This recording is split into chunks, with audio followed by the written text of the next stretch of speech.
Welcome to the West Virginia Legislature on the West Virginia Channel. I'm Beth Voorhees. Here's a look inside the House chamber right now. Up for debate and passage today, House Bill 4012, the West Virginia Religious Freedom Restoration Act, to ensure that in all cases where state action is alleged to substantially burden the exercise of religion, a compelling interest test is mandated and strict scrutiny is applied in court. On second reading today, House Bill 4147, making the West Virginia Schools for the Deaf and Blind eligible to participate in any and all funding administered or distributed by the West Virginia School Building Authority. The school in Romney in Hampshire County is not associated with any county school system and so has not been eligible to apply for SBA funding. The school's campus is in need of extensive renovations. And here's a look inside the Senate chamber.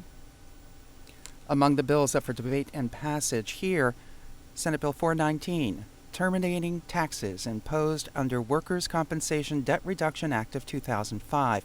This is Governor Tomlin's bill regarding severance taxes and the 2016 state budget. But for now, we'll take you back into the House chamber and wait for Speaker Tim Armstead to gavel in this floor session where we expect long debate over House Bill 4012, the West Virginia Religious Freedom Restoration Act.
House will be in order. All those not having privileges to the floor will please vacate the chamber. Members and guests will please rise as we are led in prayer today by Pastor Doug Pixler. Pastor Pixler is the guest of the gentleman from the 64th delegate householder.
Amen. Members and guests will please remain standing as we are led in the Pledge of Allegiance by the gentleman from the 61st, Delegate Duke. Thank you, Mr. Speaker. Would the members and our guests please join me in honoring our flag and our country with reciting the pledge? I pledge allegiance to the flag of the United States of America and to the republic for which it stands, one nation under God, indivisible, with liberty and justice for all. Reading of the Journal. Journal of the House of Delegates, Charleston, Wednesday, February 10th, 2016. Gentleman from the 62nd, Delegate Overton. Thank you, Mr. Speaker. I ask unanimous consent that the further reading of the journal be dispensed with and that it be approved as having been read. The gentleman from the 62nd asks unanimous consent that further reading of the journal be dispensed with and it be approved as having been read. Is there objection? Chair hears none. Journal will be approved as having been read. Gentleman from the 58th. Thank you very much, Mr. Speaker. Ladies and gentlemen, today we have a citation presentation recognizing Retired School Employees Day. To accept the citation, we have with us a group of retired school employees. Escorting our guests into the chamber are delegates Canterbury, Ambler, Allen Evans, Moy, Espinoza, and Duke.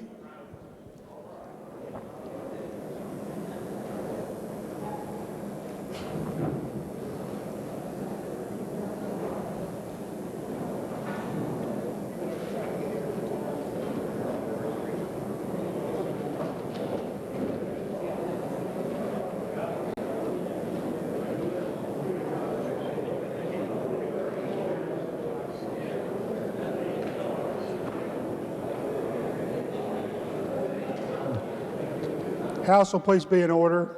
Clerk, please read the citation. Whereas the West Virginia Association of Retired School Employees has members from all areas of education, including teachers, cooks, bus drivers, custodians, secretaries, school nurses, and administrators, with members in all 55 counties in West Virginia. And whereas the West Virginia Association of Retired School Employees promotes the professional, economic, intellectual, and social well-being of its members and encourages volunteer opportunities throughout West Virginia. During the 2014-15 year, the West Virginia Association of Retired School Employees served 1.4 million unpaid hours of volunteer service in the state. Therefore, the House of Delegates of the West Virginia Legislature hereby designates February 11th, 2016 as West Virginia Association of Retired School Employees Day and directs this citation be presented. Members will please be at ease a moment while I present the citation.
Gentleman from the 58th. Thank you very much, Mr. Speaker. Ladies and gentlemen, today we have a citation presentation recognizing Kanawha County Spelling Bee champion. To accept the citation, we have with us the champion speller, Jean V. Sheath, and her parents. Escorting our special guests are Delegate Brad White and the entire Kanawha County delegation.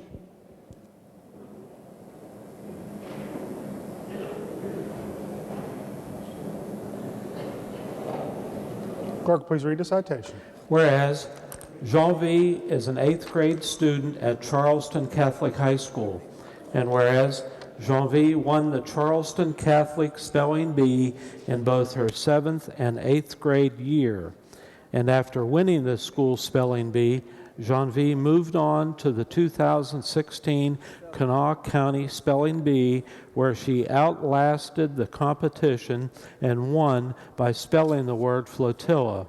And whereas Jean V was one of only 20 competitors out of 61 participants to spell a word correctly, as 41 participants were eliminated in the tough first round. And whereas Jean V's win advances her to the Gazette Mail Regional Spelling Bee to be held on March 12th, and whereas spelling competitions in West Virginia and around the country are tiered. Spellers usually start in either a class or a school bee. Winners go on to a county bee and then to regionals before advancing to the Scripps National Spelling Bee. Therefore, the House of Delegates of the West Virginia Legislature hereby applauds Jean V. Sheath for her determination and hard work and winning the 2016 Kanawha County Spelling Bee, and directs this citation be presented. Members will please be at ease a moment while I present the citation.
Introduction of guests.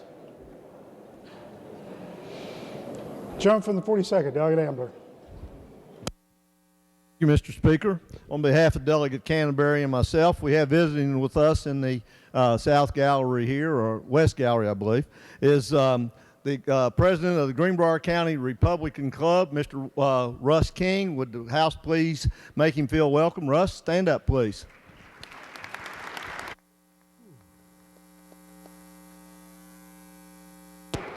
Gentleman from the 28th, Delegate Cooper. Thank you, Mr. Speaker.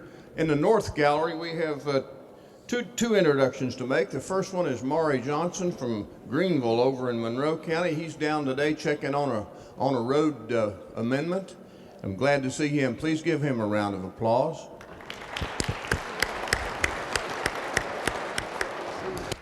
And the second one, Mr. Speaker, is Miss Shalom Tazwell and her students from the Adult Basic Education class in Hinton. They're down. Would they stand up and we'll make them feel welcome.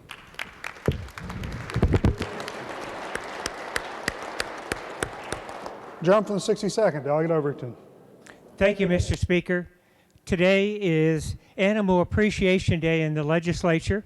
In recognition on behalf of all the legislators here, I'd like to recognize some of the people that have come across the state to join us. These would be people from the local humane societies, from HSUS. These are the people that support our four-legged friends, our cats and dogs and horses and all creatures great and small. Would those here in the gallery please rise while the House makes them welcome?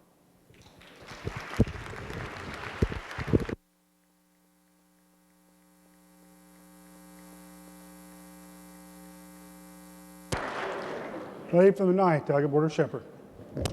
Thank you, Mr. Speaker. I looked up in the North Gallery and saw some three very good friends of mine. I appreciate them being here today. And they are Dr. Joseph Nelson and Ralph Tisdale, the pastor, and then the principal of Parksburg Christian School, Caleb Tisdale. If you three would stand up. It's wonderful to see you here and welcome. And if the House would just make them welcome. Thank you.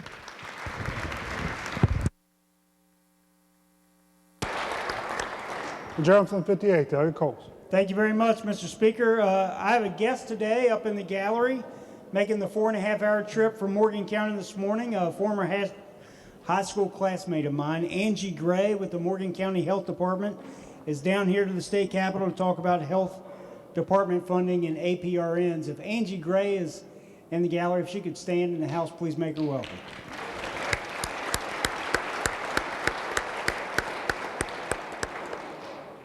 Adjournment from the 27th, Delegate Schott.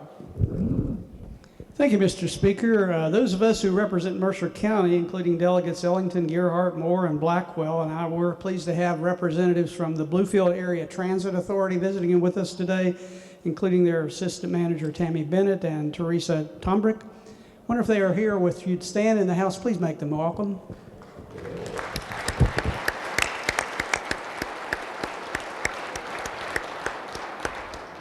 Lady from the 16th, Delegate Miller. Thank you, Mr. Speaker. On behalf of the delegates from Cabell County, we have a page today by the name of Ethan Crum. He goes to Milton Middle School, and he is chaperoned today by Steve Blotsky. If you all would please make them welcome. If Steve's up there, please stand up. Thank you.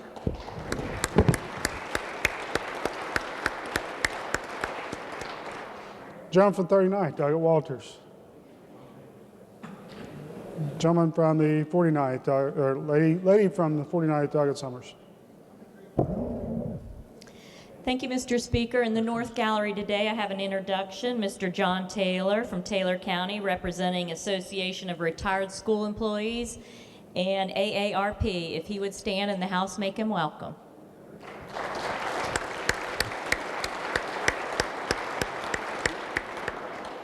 Lady from the 18th, Delegate Sabonia.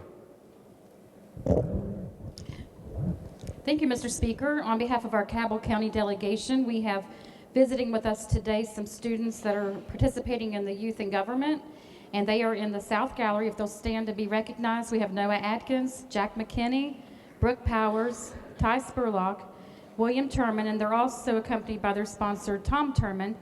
If you would make them welcome, and I also have another introduction. We'll make them welcome.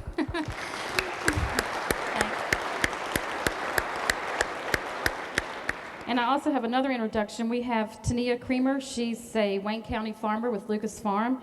She also has the state's only equine rescue, the Heart of Phoenix, and she's an advocate for raw milk here today. If the House will please make her welcome.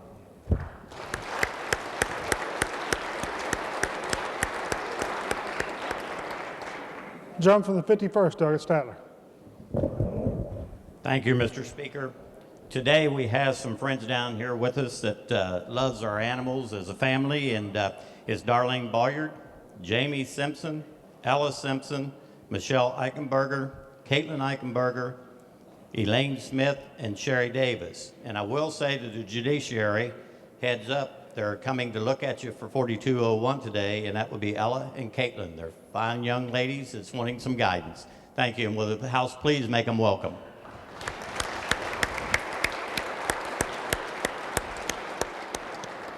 John from the 35th, Delegate Stansberry. Thank you, Mr. Speaker. Today is West Virginia Chiropractic Day at the Legislature, and you may or may not know this, but doctors of chiropractic medicine have been here in the House and the Senate providing chiropractic services. They're here on Tuesdays and Thursdays from 10 to 12 and from 1 to 3 down at the clinic. So if you need your neck or back aligned, feel free to stop in and see them. We have some doctors with us here in the chamber. I believe they're over here in the North Gallery. If they would rise, and the House would make them feel welcome. Thank you.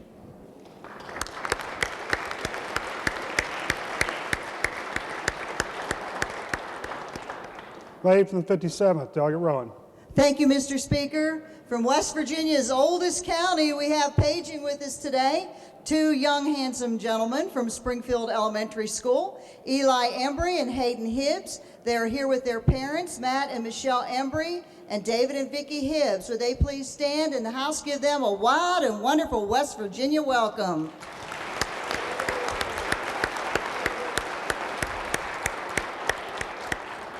Gentleman from the 45th, Delegate Hamilton. Thank you, Mr. Speaker. Today, visiting from Upshur County on behalf of Delegate Peggy Smith, Delegate Dana Lynch, and me, we have Dr. Carl Boone with the Chiropractic Society. Would he please stand and the House make him welcome?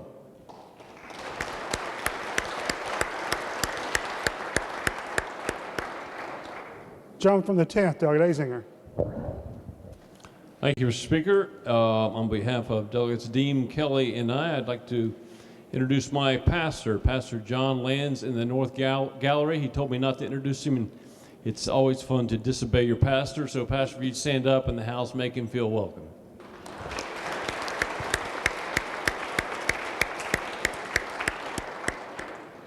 Gentleman from the 10th, Delegate Kelly. Thank you, Mr. Speaker. On behalf of the delegation from Wood County, in the North Gallery today, we have two ladies. I'd like for them to stand. Vicki Heyer and Christy Willis. They are here from the Wood County Board of Education. Please put your hands together and make these ladies feel welcome.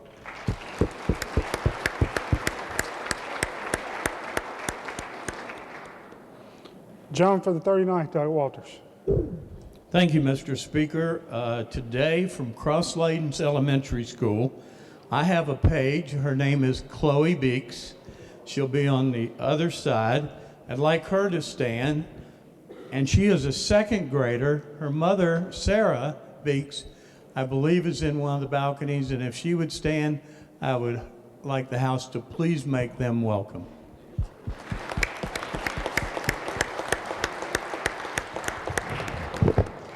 Lady from the 9th, Delegate Border Shepherd. Thank you again, Mr. Speaker. I would also like to welcome some people from Wirt County who ventured out in this cold weather today. James Lyden, Alvin Engelke, and Thorne Roberts, if they would please stand and the House make them welcome. Thank you.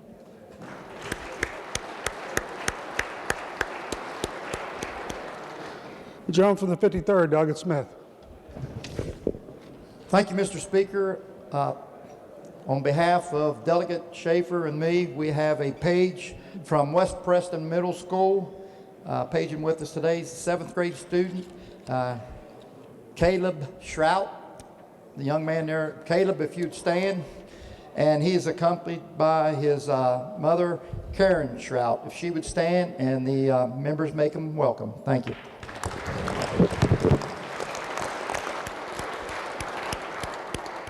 Gentleman from the 45th, Delegate Hamilton. Thank you, Mr. Speaker. I almost forgot. We also have visiting from Upshur County with retired teachers and school service personnel, Larry and Corrine Walmsley. If you please stand and the House make them welcome.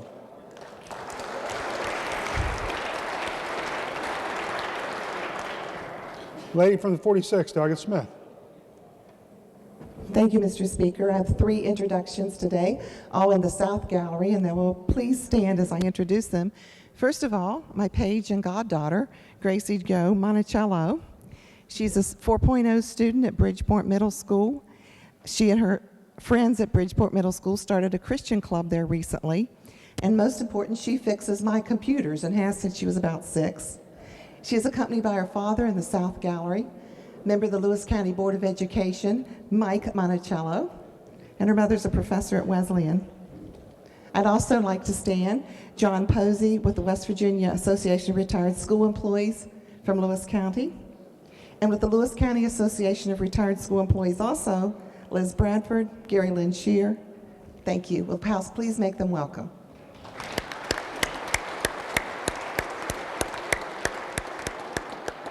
Lady from the 51st, Doggett Fleshauer. Thank you, Mr. Speaker.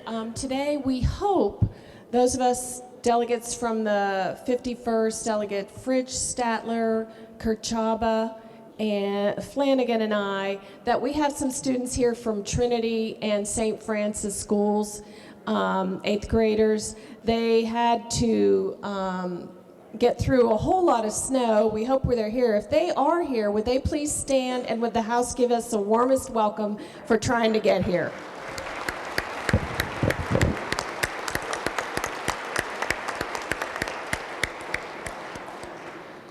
John from 37th, Doggett Pushkin.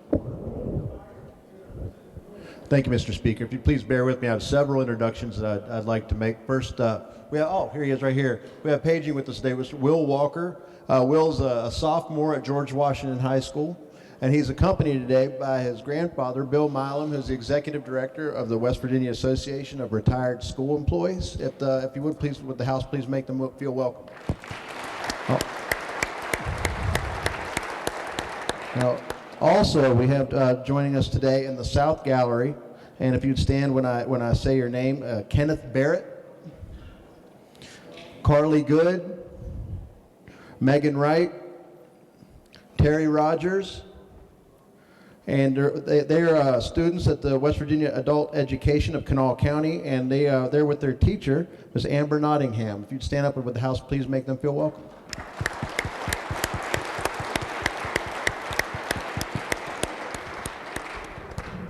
John from 38th, Doggett Lane. Thank you, Mr. Speaker. Ladies and gentlemen, I've noticed I have a guest today in the North Gallery. If Melody Potter would please stand, and if the House would please make her welcome.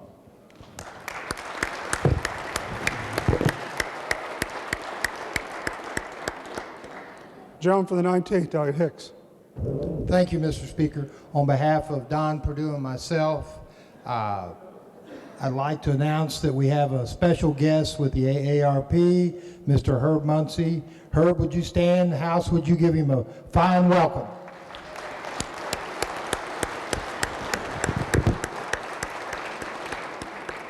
John from the 16th, Doggett Morgan.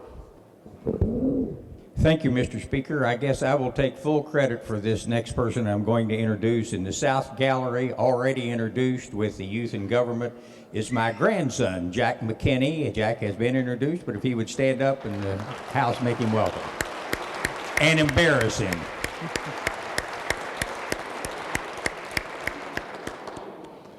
John from the 22nd, Doggett Eldridge.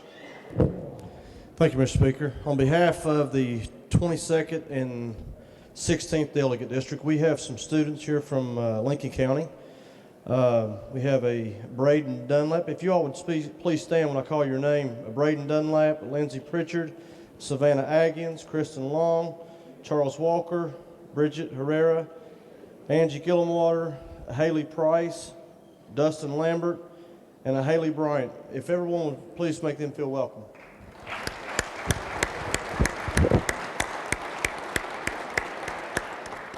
Gentleman from the 50th, Doggett Mansion. Thank you, Mr. Speaker. Today is Transit Day here at the Capitol, and Delegates Caputo, Longstreth, and I are proud to tell you that we have an award-winning transit authority in Marion County. And the head of that award-winning transportation authority just happens to be my cousin, who is a past president of the Transit Association and who is the incoming chair for the National Rural Transit Assistance Program. Would you please welcome my cousin George? He's in the South Gallery.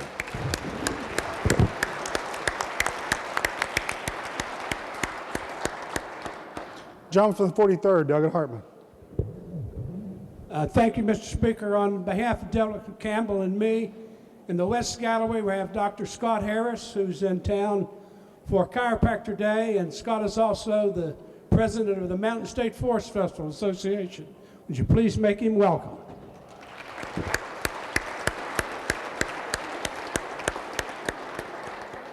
Lady from the 50th, Delegate Longstreth.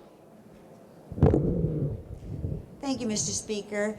I would have an introduction in the South Gallery today. We have a gentleman from Marion County who represents AARP.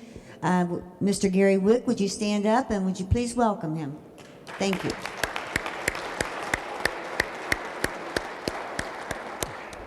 John from the 4th, Delegate Farrow. Thank you, Mr. Speaker. With us today we have Suzanne Park Lewis, representing the West Virginia Public Transit Authority. Would she please stand and let the House make her welcome?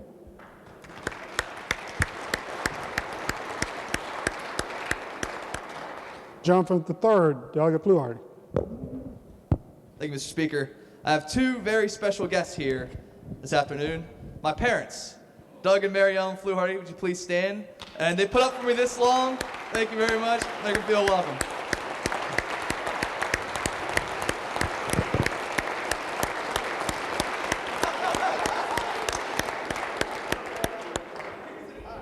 John from the 58th, Delegate Coles. Thank you very much, Mr. Speaker. Ladies and gentlemen, we've been joined by our Doctor of the Day today. In the back of the chamber, we have with us Dr. Amanda Lane of Ripley.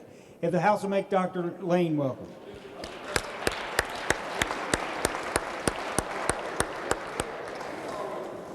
Further introductions. Reports of standing committees. Your Joint Committee on Enrolled Bills has examined, found truly enrolled, and on February 10th, 2016, presented to His Excellency the Governor for his action, Senate Bill 342, decreasing appropriations from State Fund General Revenue to DHHR, Division of Human Services and Bureau of Senior Services, Senate Bill 357, supplemental appropriation from lottery net profits to Bureau of Senior Services Lottery Senior Citizens Fund, and Senate Bill 360, supplemental appropriation to Division of Human Services, and on February 11th, 2016, presented to His Excellency the Governor for his action, House Bill 4007, relating generally to appointment of attorneys to assist the Attorney General. Report be received.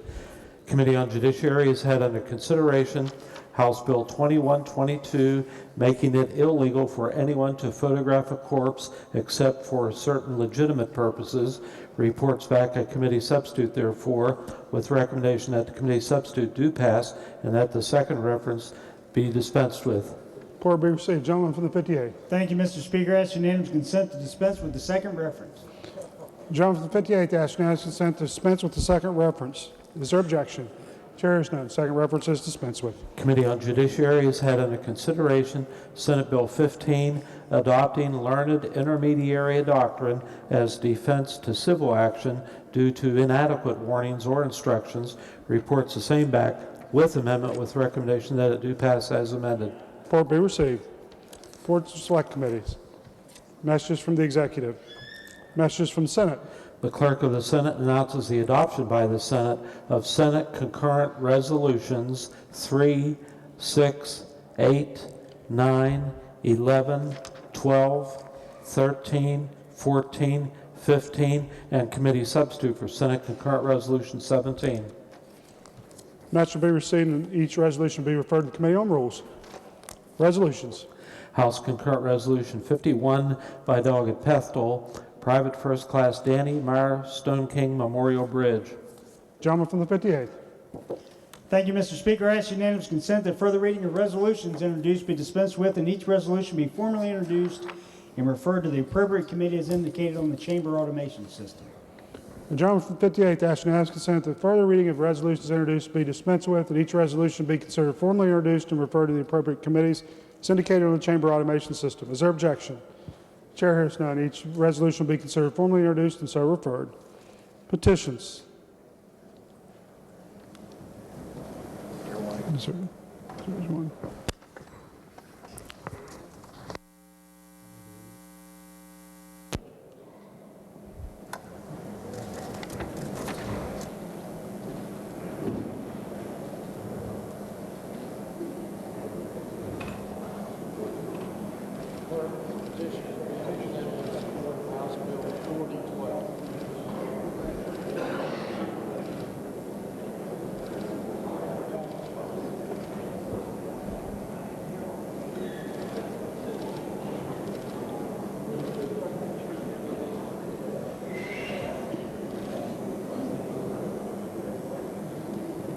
Delegates Aziger and Fast present a petition signed by 5,000 of its West Virginia citizens in support of House Bill 4012, the West Virginia Religious Freedom Restoration Act.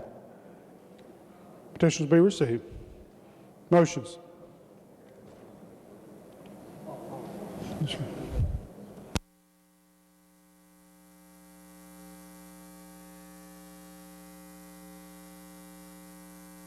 Petitions will be referred to the Committee on the Judiciary. Motions. Bills introduced. House Bill 4487 by Delegates Folk, Walters, Kerchaba, and Markham relating to state retirement systems. Gentleman from the 58th. Mr. Speaker, I ask unanimous consent that further reading of bills introduced be dispensed with and each bill be considered formally introduced and referred to the appropriate committee as listed on the chamber automation system. Gentleman from the 58th asks unanimous consent that further reading of bills introduced be dispensed with, that each bill be considered formally introduced and referred to the appropriate committees as indicated on the chamber automation system. Is there objection?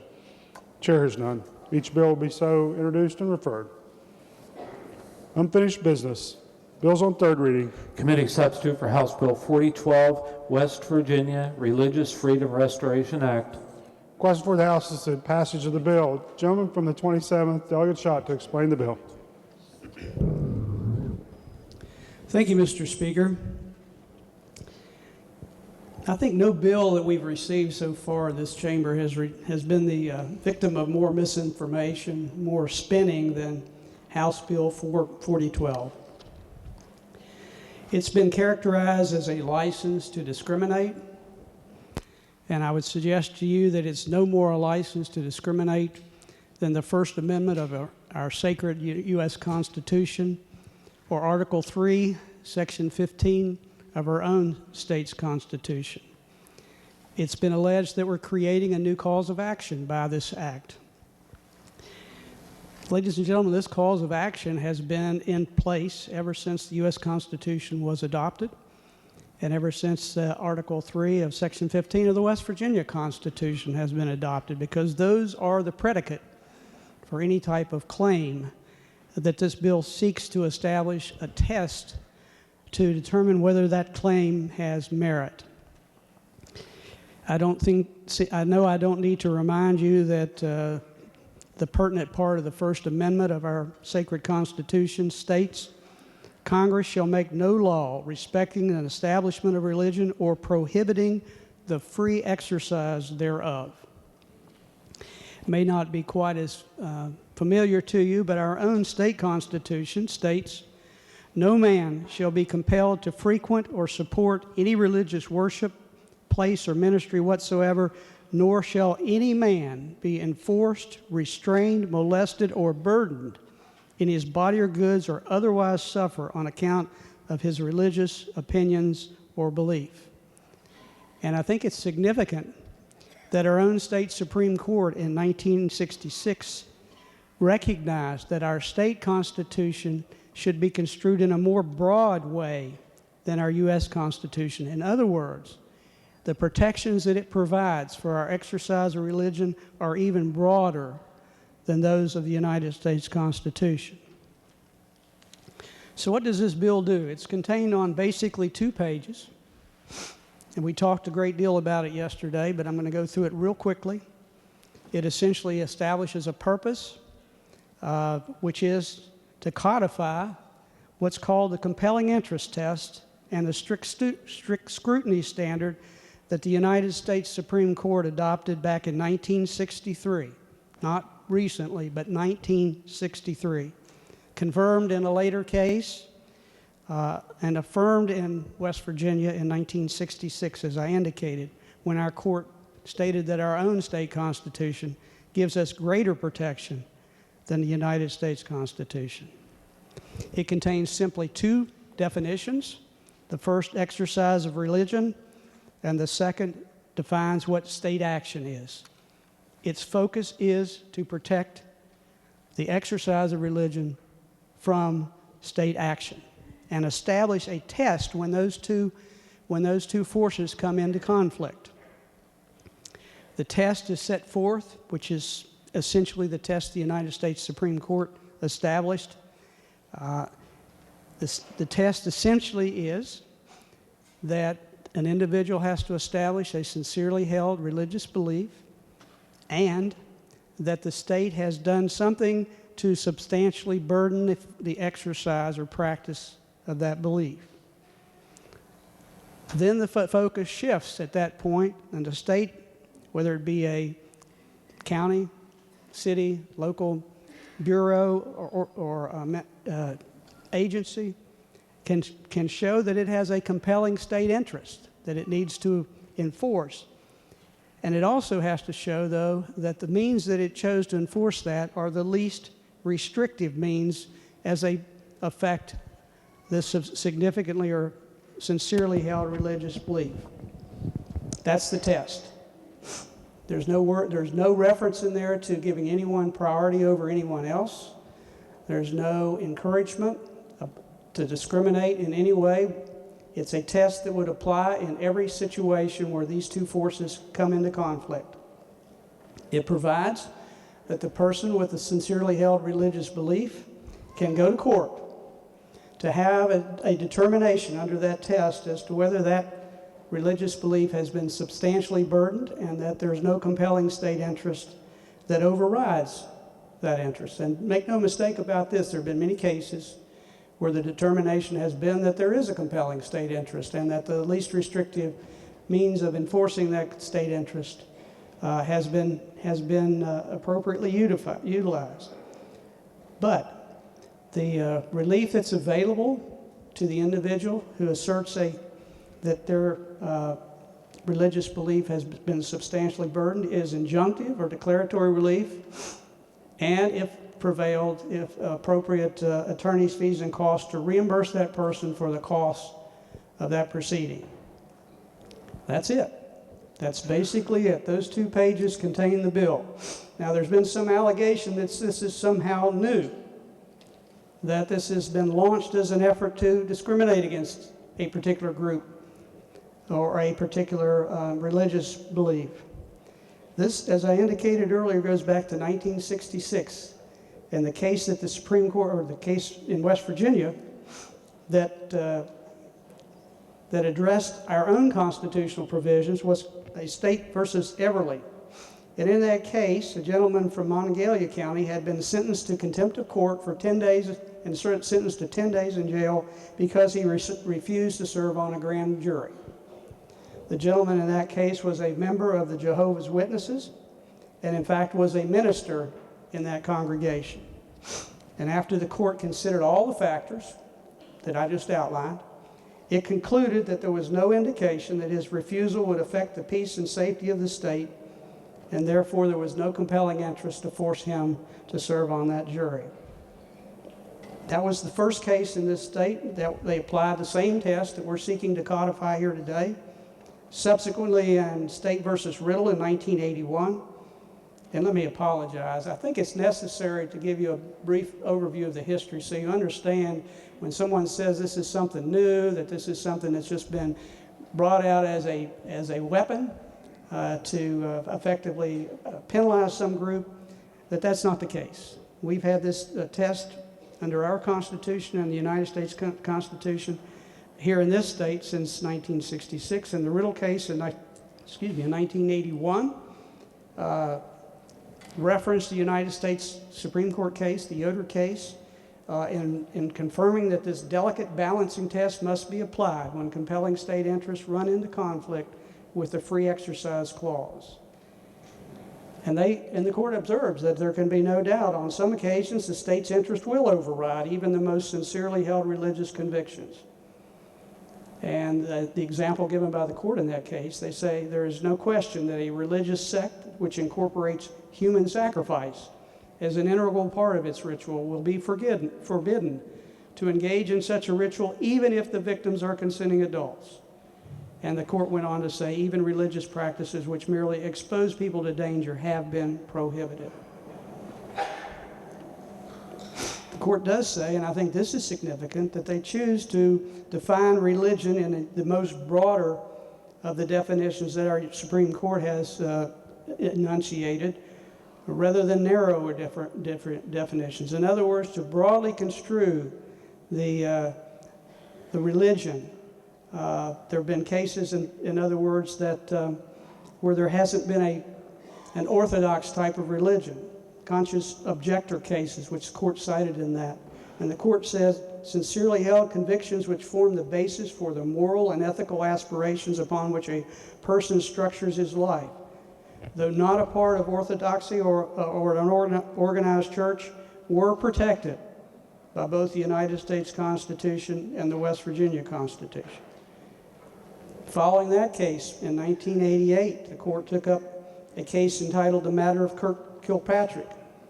This was the blood test case you may have heard about, the challenge to the use of a standard blood test to determine if there was syphilis present in order to obtain a marriage license.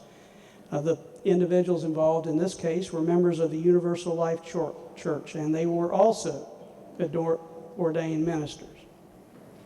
And the court confirmed again that it is well established that a compelling state interest is necessary to justify inhibiting freedoms pursuant to the First Amendment. In this particular case, the people who challenged it did not prevail. They did not prevail, but they had an opportunity to have this test applied in court to determine whether or not their religious beliefs were substantially burdened without a compelling interest to justify that. And I think it's important for you to understand that the mere enunciation of a test does not guarantee what the outcome will be. There have been many cases in which the challenging party, the people attempting to establish that their religious belief has been substantially burdened, they've not prevailed. This is not a one-sided automatic result. It's simply a fair right. It's simply a predictable test that everyone is entitled to have applied in a case where their religious beliefs come in conflict with state action. The first case that this really came from was what's called the Sherber case, 1963, in the U.S. Supreme Court. That's where it all started, and I think it's important to understand the history of this as to why we need this particular statute.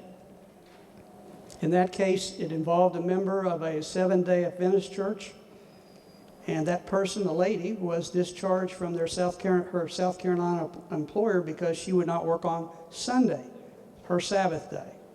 She sought unemployment benefits. They were denied. She went to court, and the court held that there was not a sufficient justification to deny her those benefits. Applying this test and laying it out, this balancing test that we seek today to codify. This is what Justice Douglas said in that case. Many people hold beliefs alien to the majority of our society, beliefs that are protected by the First Amendment, but which could easily be trod upon under the guise of police or health regulations reflecting the majority's view. He cited a number of examples where this could happen. He cited the religious scruples of Muslims. Muslims require them to attend a mosque on Friday and pray 5 times daily. The scruples of a Jehovah's Witness teach him to go door to door, from town to town, distributing his religious pamphlets. A Quaker, the religious scruples of a Quaker compel him to refrain from swearing and to affirm instead. The religious scruples of a Buddhist may require him to refrain from partaking of any flesh, even fish. And Justice Douglas observed, the result turns not on the degree of injury, which may indeed be non-existent by ordinary standards. The harm is the interference with the individual's scruples or conscience, an important area of privacy which the First Amendment fences off from the government. In that same case, Justice Stewart, in a concurring opinion, in other words, he agreed with the outcome, he said, I am convinced that no liberty is more essential to the continued vitality of the free society which our Constitution guarantees than is the religious liberty protected by the Free Exercise Clause explicit in the First Amendment and embedded in the 14th, which makes it applicable to the states. That case was followed by a case in 1972 called Wisconsin v. Yoder. And in that case, members of an Amish Mennonite church were actually convicted of violating the compulsory school attendance law in Wisconsin. After considering all the factors, and that's what is really important about this, you need to understand that this test, by codifying this test, we aren't guaranteeing any type of outcome. They're all cases that go on this test are fact specific. In other words, the facts are what govern what the outcome are going to be. And in this particular case, the Wisconsin law required attendance until age 16. And the evidence in the case were the Amish continued to provide informal education of their students after they stopped attending public school, and that their, in fact, were actually more effective in their education in terms of the quality of the instruction which they received. So this test again was applied by the Supreme Court. Now where we got into problems was in 1990 in a case called Employment Division versus Smith, and this involved two Native American counselors at a drug rehab facility. And they used peyote as part of their religious sacrament. They were fired. They sought unemployment benefits similar to the lady in South Carolina. And this happened in Oregon, and ultimately the case abandoned this compelling interest strict scrutiny test and held against these two gentlemen. Well, that provoked quite a response, and the federal government in 1993 considered a Religious Freedom Act on a federal level. It was introduced by Congressman Chuck Schumer, who then was in the Congress from New York, a House of Representative member, and later became a U.S. Senator. A companion bill was introduced in the Senate by Senator Ted Kennedy that same day. It passed U.S. House unanimously and nearly unanimously in the U.S. Senate. Only 3 senators voted against it, and President Bill Clinton signed it into law. At the time, Vice President Gore said at the signing ceremony, this legislation was something all Americans could be behind. That law reinstated the test that we talked about and which is in the bill that's before you on a federal basis. It mandated strict scrutiny be used when determining whether the free exercise clause of the First Amendment has been violated. There was a subsequent case in 1997 in which the Supreme Court said this only applies to federal action, federal government action. And so there's a gap after that as to whether states are bound by the same test. So since that time, a number of states, now numbering 21, have adopted this by statute. And another 10 or 11, and I wasn't sure based on my research whether it was 10 or 11, have actually embraced this through their court decisions.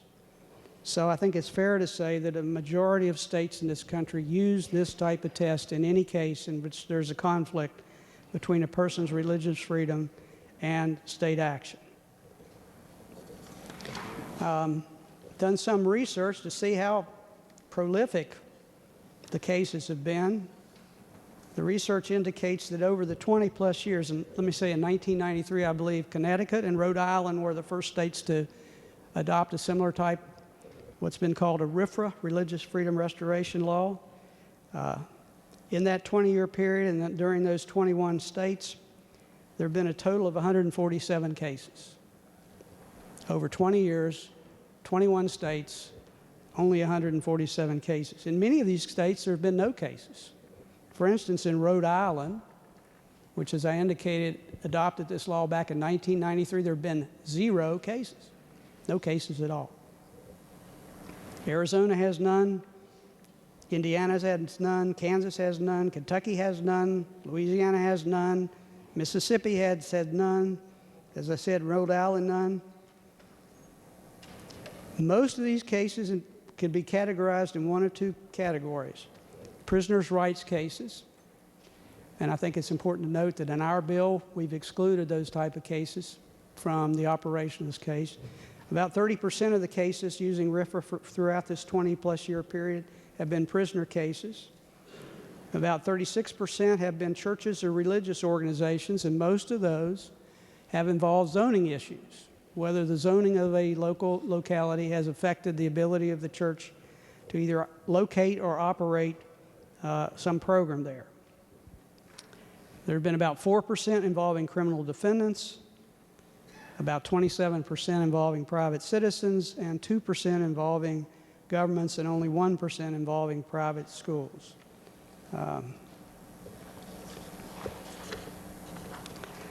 The statute before you, ladies and gentlemen, is not something new. The cause of action was established when our Supreme Court, when our Constitution was adopted, and it has been utilized since that time. We are not creating a new cause of action. In fact, we're really not restoring anything, because it's arguable here in West Virginia that the test that we're installing into our code has been consistently applied since as early as 1966, and there's no evidence that even when the Supreme Court, for that brief period of time, abandoned it, that West Virginia turned its back on that test.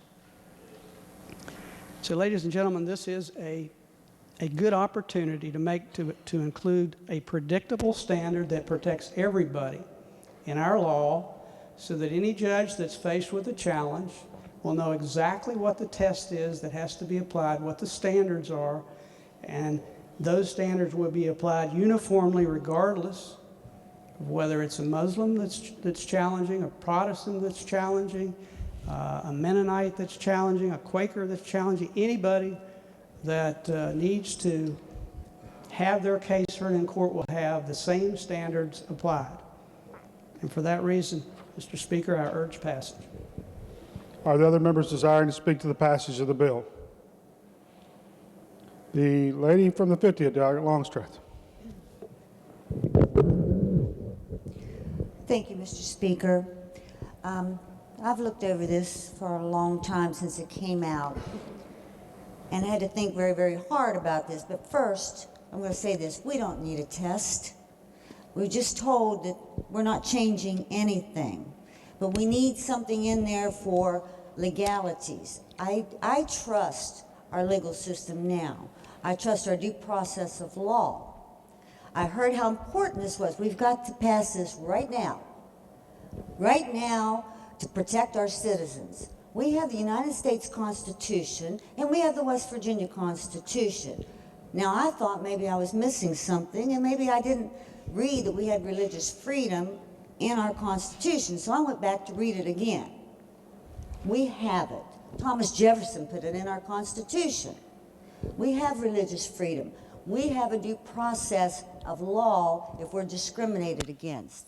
I'm using my freedom right now to speak to you. If I could think of something right now, I'd use it to use my religion against you if I had to. And then I could get a lawyer and get my colleague to defend me, and I'll go through the due process of the courts if you're going to discriminate against me. So you can look up the First Amendment of the United States Constitution. You can look up your Article 13 of the West Virginia Constitution, just as I did the other night. This is going to cause more lawsuits. Businesses don't want this. It's going to create something here in West Virginia that people will not want to come here because they may get discriminated against. We are a free society. We talk about mountaineers are always free. Well, yes, we are.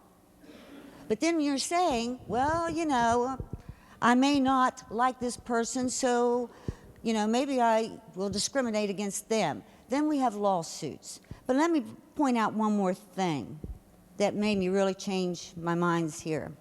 Not only that we have a Constitution and lawsuits. If you looked at the Charleston Gazette this morning, I don't know who represents Gilmer County, but a couple went in there to get a license, and they called them an atrocity.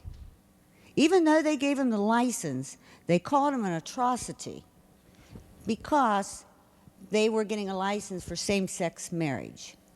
This is what we're causing here. This started out from a lady down in Mississippi or wherever she came from, got on the national news and says she refuses to give a marriage license to someone. This bill does not say that. I tell you that. It does not say that. It's very short.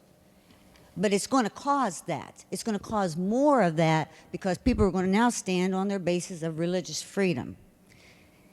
In Arizona, they turned it down, and that's a pretty straight-laced state as far as I'm concerned, that the governor there said that this bill can result in unintended and negative consequences, which is discrimination. So I will say this, that I'm going to vote against this bill because we've already got these rights in our Constitution, in both our Constitutions. And religious liberty is a core American value, and it's a core West Virginia value, but it is also non-discrimination. Thank you, Mr. Speaker. I will be voting against this bill. Jump from the 29th, Doug Moy. Thank you, Mr. Speaker.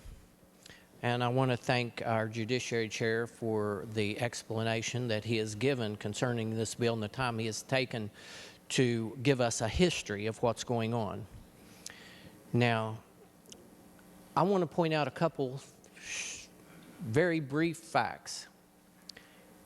In 2012, we passed this bill in the House.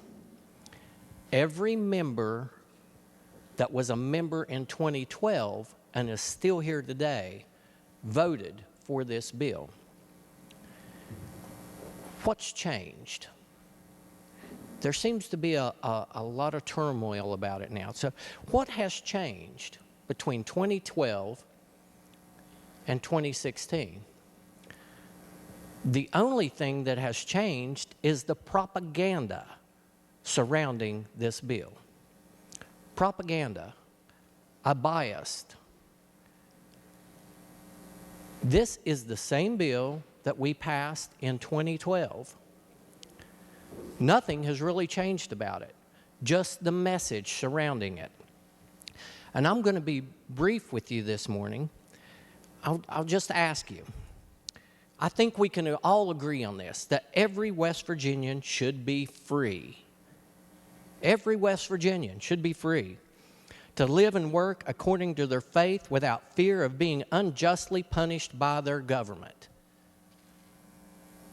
Every West Virginian should be free. This law does not pick winners and losers. It absolutely does not pick winners and losers. This law is simply a balancing test that directs judges to take every West Virginian's freedom seriously in court. And that's without regard to their religion, to their race, or their orientation. That is how simple this bill is. Nothing has changed about this bill from 2012 to 2016, only the propaganda surrounding it. West Virginians should be free. They should not be in fear of their government infringing upon their religious beliefs. For those reasons, I will wholeheartedly support this bill. I have sponsored this bill for the majority of years that I've been here, and I'm proud to do so, and I will be glad to push the green button today. Thank you. John from 37th, Delegate Pushkin. Thank you, Mr. Speaker. Briefly, what has changed since 2012?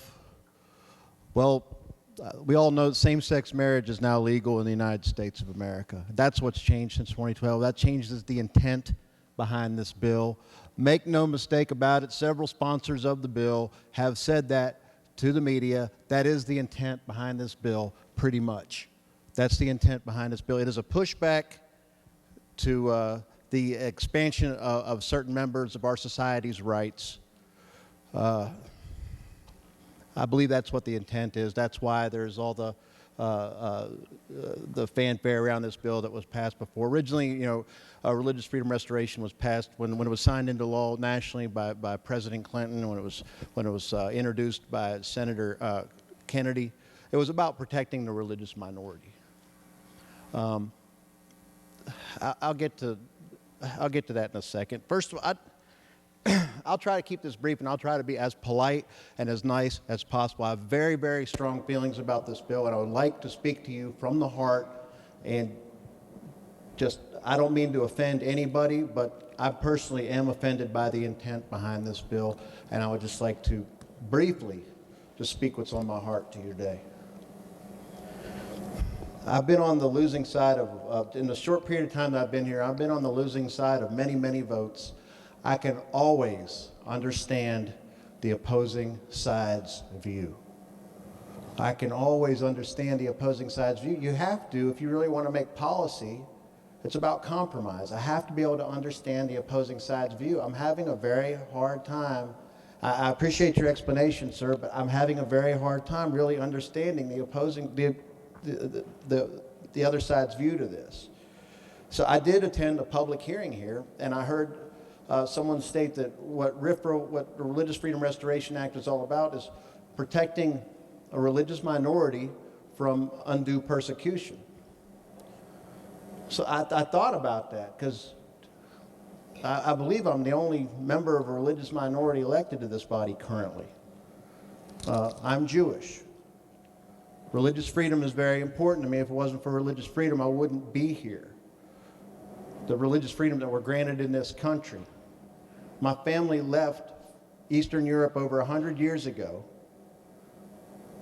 fleeing real religious persecution. And they came here and they chose to make West Virginia their home. Since that time, in my lifetime, I cannot tell you what religious persecution is, because I'm an American. And we do not persecute people in America for their religious beliefs, because we have the First Amendment to the Constitution that's very well written.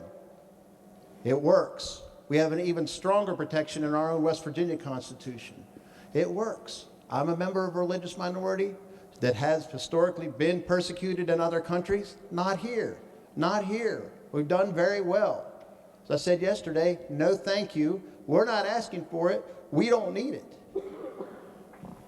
So what's the real reason behind the bill now? Why? What's different now? Like I said, same-sex marriage is now legal in West Virginia. Whatever your opinion is on that, you're entitled to that, but that is the law now. And this is a pushback from, people who is religiously, I would say, not persecuted, but possibly inconvenienced. And there is a difference between being persecuted or discriminated against and being inconvenienced. I can give you an example of being inconvenienced for your religious beliefs.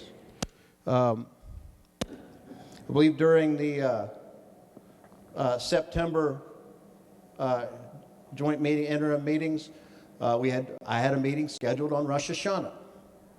That is one of the holiest days in my religion. I generally go to the synagogue like most Jews do on Rosh Hashanah. I had to make a decision.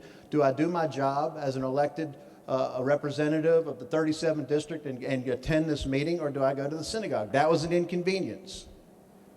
I did my job. I came here. I was late for services. That was an inconvenience. I didn't stand on the courthouse steps and cry about it. I didn't really say much about it to anybody. Mike Huckabee didn't fly into West Virginia and hold my hand on the courthouse steps. And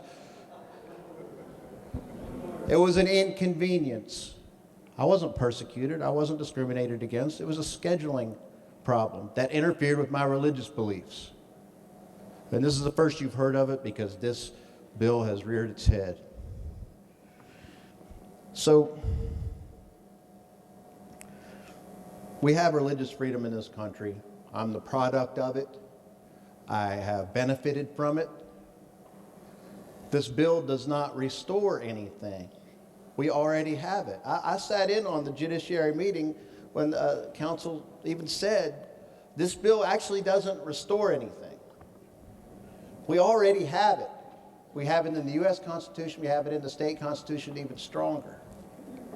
So, what exactly is the intent? Why now? Honestly, I believe the intent is to discriminate, to give people cover to discriminate. It creates an atmosphere where people can ignore local ordinances. 7 in this state, representatives of the people too, city council people, county commissioners, whatever it is, local ordinances of the state have done what we couldn't do in this building, which was passed employment non-discrimination ordinances. And I believe, honestly, this is a pushback to that. I'll cut it short. I obviously feel very strongly about this, but there is a difference between being inconvenienced and being discriminated against. I could go over some of the examples. Maybe I will. Having to bake a cake when you are a professional baker and having somebody pay you to bake a cake is not discrimination. It could possibly be seen as an inconvenience, but you're a baker. You're getting paid to bake a cake. I don't see that really as an inconvenience. It's somebody choosing to do their job, you know, or follow I don't know what to, that's what I'm trying to say is baking a cake is not persecution. Getting baked in an oven is persecution. John for the 16th, Delegate Hornbuckle. Thank you, Mr. Speaker. This is a very difficult one for all of us, I think. But I'm reminded that if you don't stand for anything, for nothing, that you'll fall for anything. Won't be changing any votes today. I understand that. Asking people to slow down and think a little bit. Slow down and think about what we're doing. And I understand both sides of the argument. I'll probably be somewhere in the middle. I agree that if someone has a church and they're not practicing their faith, then maybe they shouldn't be allowed to come in that church. Or if a priest or a bishop or a pastor is asked to marry a gay or lesbian couple, I agree that they probably shouldn't have to do that. If it's myself and maybe a Brazilian lady, maybe a beautiful Caucasian lady, maybe a Japanese lady, and they don't want to marry us, maybe they shouldn't have to. I agree with that because we need to make sure that those churches have those rights. I agree with that. But where it gets gray is where we start confusing the church and the state. For me, at least, it's where it starts to get a little bit confusing. I first want to ask, we talk about repeatedly our economy, creating jobs, being pro-business. Is the chamber behind this? Do they support this? I'm just asking. I don't know, because those are the big business people in the room. Our population is declining. It's hard to attract people, as we've heard before, if you feel, or maybe you're actually not wanted, needed, however you want to phrase it. It's a very hard thing to reverse that population decline. And that's what I'm going to ask you to think about today. As our speaker alluded to yesterday with the amendments, sometimes they become a slippery slope. And guys, I really try to see everything for what it is, and I agree with him. I also think that this bill, while has some good intentions on the face, could be a slippery slope. Now, our military is integrated now. Our veterans. We got some people who fought for our country in here. These veterans come home, maybe it's a gay couple, lesbian couple. They go out to get this burger, this chicken sandwich. Are we going to tell those people who fight for us, yellow, white, black, whoever it may be, are we going to tell them that because of religious beliefs, you fought for me, but please exit quickly? And it's a question. Again, I like most people in here, I'm not getting on anybody, I'm asking a question. Are we going to tell them that? Because they fought for us.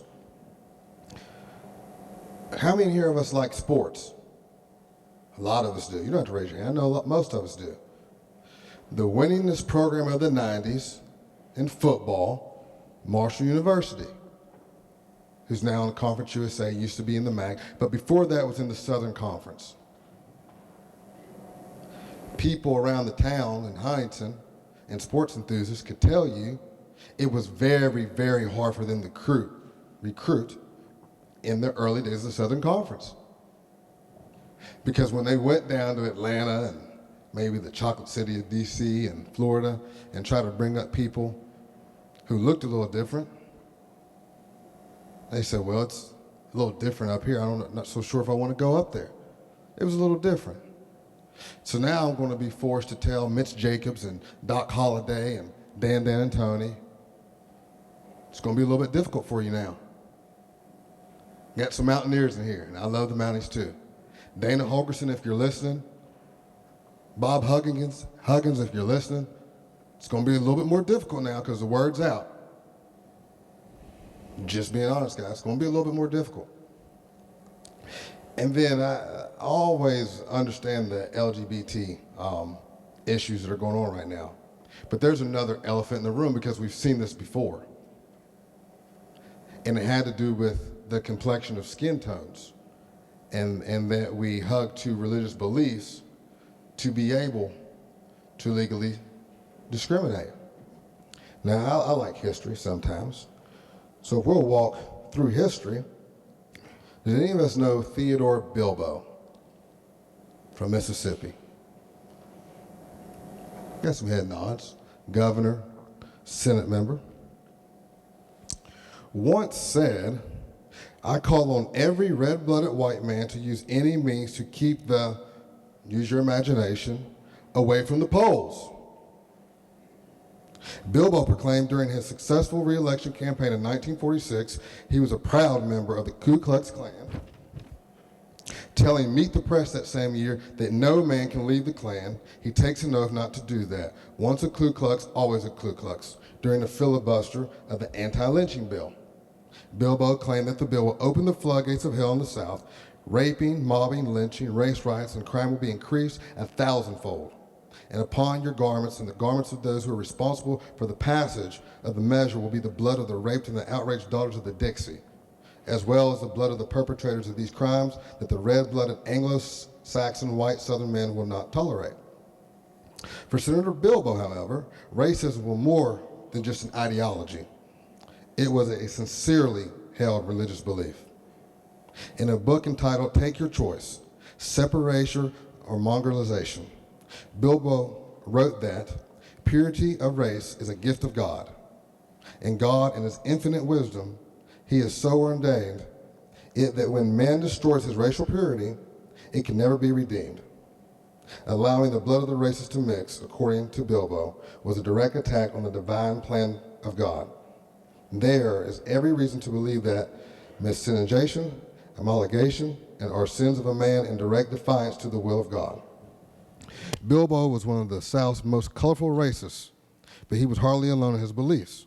As early as 1867, the Pennsylvania Supreme Court upheld segregated railway cars on the grounds that the natural law which forbids racial intermarriage and social amalgamation, which leads to a corruption of races, is a clearly divine as that which impart to the races of different natures. The same rationale was later adopted by state Supreme Courts in Alabama, Indiana, Virginia to justify bans on interracial marriage and by justices in Kentucky to support residential segregation and segregated colleges. In 1901, Georgia Governor Allen Candler defended unequal public schooling for African Americans on the grounds that God made them Negroes and we cannot be education, make them white folks. After the Supreme Court ordered public schools integrated in Brown versus Board of Education, many segregationists cited their own faith as justification of official racism. Ross Barnett won Mississippi's governorship in a landslide in 1960 after claiming that the good Lord was the original segregationist. Senator Harry Byrd of Virginia relied on passages from Genesis, Leviticus, and Matthew when he spoke out against the civil rights law banning employment discrimination and white-only lunch counters on the Senate floor. Now, I could probably go a little bit deeper, and I'm not going to do that. But all I'm asking, I think there's a way that we can accommodate all people with this legislation. I really do. As the delegate from the 37th pointed out, half of Europe was destroyed over Catholics versus Protestants. I'm getting some more head nods in here. I see some historians, some very smart people. It was. These are facts. President's Day is coming up on Monday. President's Day is coming up on Monday. And remember George Washington, who owned slaves, and he was a great president, though, all things being equal.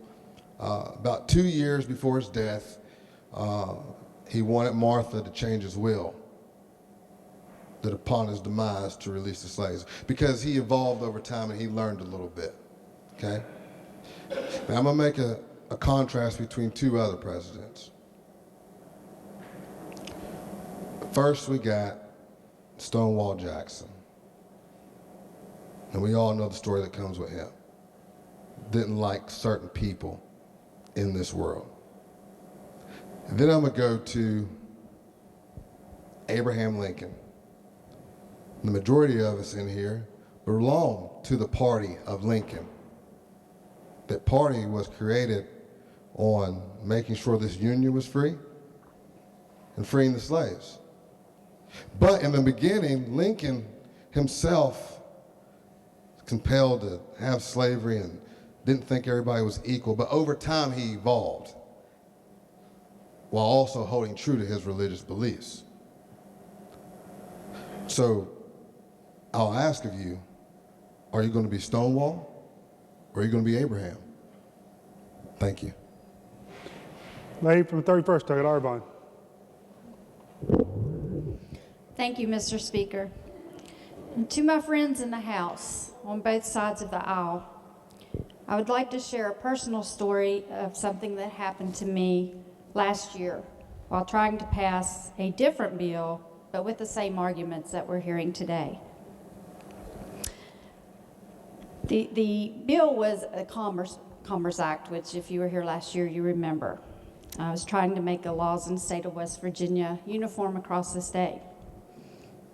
It passed the Government Organization Committee, and soon afterwards, only minutes afterwards, the Government Organization Office, which I'm a part of, the secretaries, the staff, myself included, started receiving numerous phone calls, numerous emails, numerous letters, so threatening and so vile that we had to unplug our telephones. I had to personally shut down my Twitter account, of which I was receiving pornographic pictures from a group of people. This was really distressing to me, and I had never in my life experienced anything like it. It was distressing to my two daughters, one of which is a college student, one who's a teacher. I have a very unique last name, so it wasn't hard to find my family members on Facebook or Twitter. They were scared. They were threatened as well. I was threatened. My very life was threatened multiple times to where I had to be escorted in and out of the chamber for a couple days. I say this, I tell you this story, just to ask all of you whom I respect in this body, and by the way, that was no one in this body that did that. I just ask all of you to remember the golden rule. Do unto others as you would have others do unto you. I don't think anyone in this body would have approved of what happened to me and my family last year. I have an 11-year-old grandson. What if he had looked on my Twitter account and pulled up those pornographic pictures? How awful. So I do ask us all to remember this golden rule. Remember this as we proceed today in this important debate. Be respectful with your words and actions, whether you agree or disagree, and no matter what the outcome is today. I believe we will all feel better about the outcome and be able to hold our heads high if we follow the golden rule. Thank you, Mr. Speaker. John from the 3rd, Doug Fluharty. Thank you, Mr. Speaker. You know, I hear the debate, and we've been building up to this bill. I've had a lot of emotions about it. Sadness for what we're doing to our state and our fellow citizens. Anger when I hear some of the words of members of this body and the press leading up to today. And confusion. Confusion, Mr. Speaker, because I'm confused if it's 1916 or 2016 in this body. So I have to think about why we're here. And I'm sure many of you have that state pride inside of you, all of us. And I can tell you why I'm here. You know, it's a state pride when you go out of state. If you're on vacation, for work, whatever it is. First thing I do, I pack West Virginia clothing because I want to tell everybody I'm from West Virginia. I know you all do it too. And then when you see somebody from another state, they know you're from West Virginia. Usually it's, is that near Richmond? And then I had set them straight that we're actually a separate state. But what comes with it sometimes are the stereotypes. The stereotypes of our state.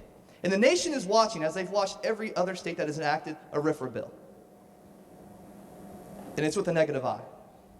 And it's with a negative stereotype. Because I'm down here to try to get rid of the stereotypes.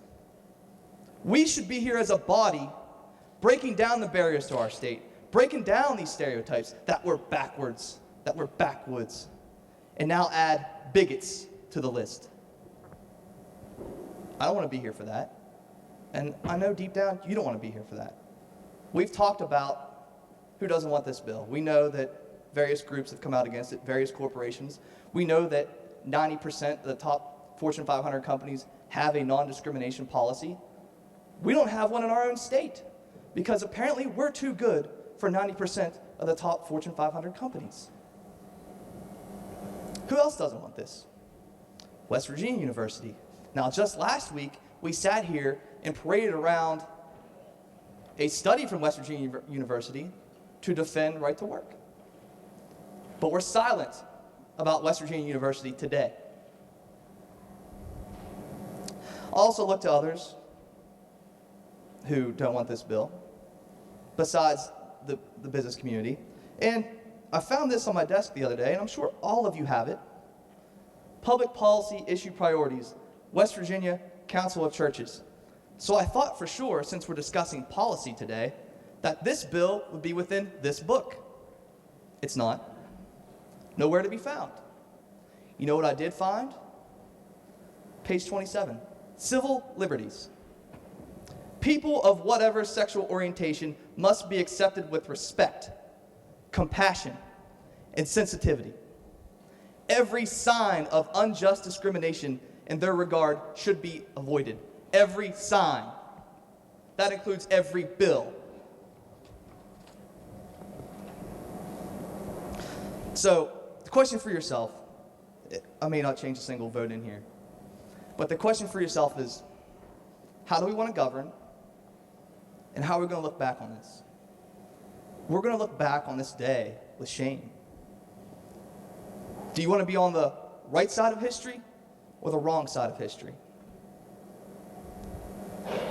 The same ideologies and governmental philosophies that are driving this legislation are the same governmental philosophies that once said women should not have the right to vote. The same philosophies that once said African Americans should drink from a different water fountain. This is no different. So think about that. Think about church community, the business community. We can forget about being open for business. We're open for bigotry after today. Thank you. Jump to the 10th, Delegate Azinger. Thank you, Mr. Chairman. I rise, Mr. Speaker. Can't see very well from back here. I rise in support of this bill. I just start off with a story. I like to read history, and I was reading a book about Washington recently. And as you know, Washington's wife Martha was a widower when he married her. And the story of her mom and dad and their battles and fighting was legend. And Martha Custis's, I said mom and dad, her in-laws. And they were driving in a carriage one day, and they got into squabble and began going back and forth, and just in a mad rage, Mr. Custis just drove the horse and carriage right into the Chesapeake Bay. She said to him, "Where are you going, sir?"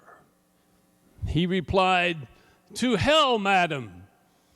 She said, "Then drive on, sir." In 1965 and in the 60s, America started veering off course. And we've been veering off course for a lot of years. And it's time to make a stand for what's right. It's time to take a historical perspective on who we are. Who is America? Who are we as a nation? Charles Spurgeon said that when you shine a light on the past, it, like a mirror, reflects light on the future. Contrary to what my friends said, we need to not ignore the past, not ignore our history, but find out what our history is. Who are we? Where did we come from? Are we a nation of deists? Are we a nation of secularists? Or were we founded on Scripture, on truth, on transcendent, universal, immutable truth? Were we? And if we were, then we've got to look back and find out what those truths were and be committed to them.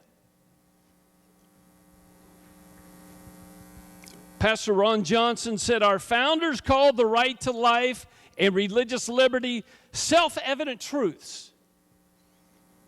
This means you don't reason to them, you reason from them. You begin with them as a starting point and view all public policy considerations from them. They are never to be compromised, but always vigorously defended from attack. Always. Congress shall make no law respecting an establishment of religion or prohibiting the free exercise thereof." Do you believe that today? Do you know what we're voting on today? Does it upset you? Does it confuse you? Because it shouldn't. We're voting today on the defense of our religious conscience, our God-given conscience, our biblical conscience. If we have a biblical belief, do we have a right in America to defend that? Yes. Yes. Sit still for just a minute. I have a little bit of education. Now, I don't mean to be condescending or pious, but I've got facts. Christopher Columbus, let's go back a ways. Christopher Columbus, what did he say? Christopher Columbus, in his book called Book of Prophecies, 1502, "It was the Lord who put it into my mind. I could feel his hand upon me. The fact that it would be possible to sail from here to the Indies." Why do they hate Christopher Columbus? That's why they hate Christopher Columbus. Because of what he said. Because of what he believed. The person most responsible for the colonization of America by England was a minister, Richard Hakluyt. He wrote of the providential purposes of America in his book, Discourse of Western Planning, in 1584. "We shall, by planting there, enlarge the glory of the gospel and provide a safe and a sure place to receive people from all parts of the world that are forced to flee from the truths of God's word." 1584.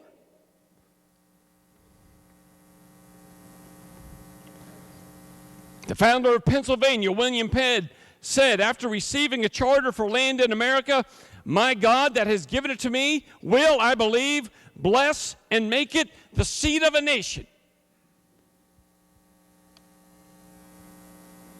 William Bradford, the governor of the Pilgrims for 33 years and author of a history of the Pilgrims called Of Plymouth Plantation, wrote of one reason for their starting a new colony. He said, a great hope and inward zeal they had of laying some good foundation, or at least to make some way thereunto, for the propagating and advancing of the gospel of the kingdom of Christ in those remote parts of the world.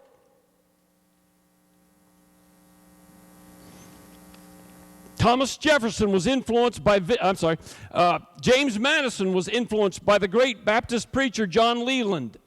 Leland persuaded Madison that the only way the Baptists of Virginia would support the new Constitution was on the guarantee of a religious freedom amendment, now famously known as the First Amendment. John Leland, James Madison. The day after President Jefferson, Thomas Jefferson, wrote his famous letter to the Baptists of Danbury, Connecticut, describing the wall of separation between church and state, which is in none of the founding documents, by the way. Jefferson went to hear his friend John Leland preach the Sunday service that was being held in the Treasury building. Imagine the offering was good that day.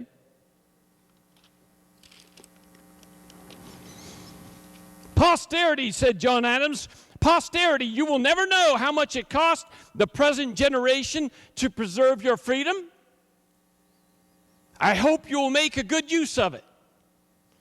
If you do not, I shall repent in heaven that I ever took half the pains to preserve it. Did you know that 106 of the first 108 colleges started in America were started by Christians for Christian endeavors? Most of the early schools were started by the church. The Bible was a central text. Ministers were the primary teachers, and the biblical worldview was taught to everyone, said Stephen McDowell, the author of the book I gave you, that he and I gave you. I like taking credit.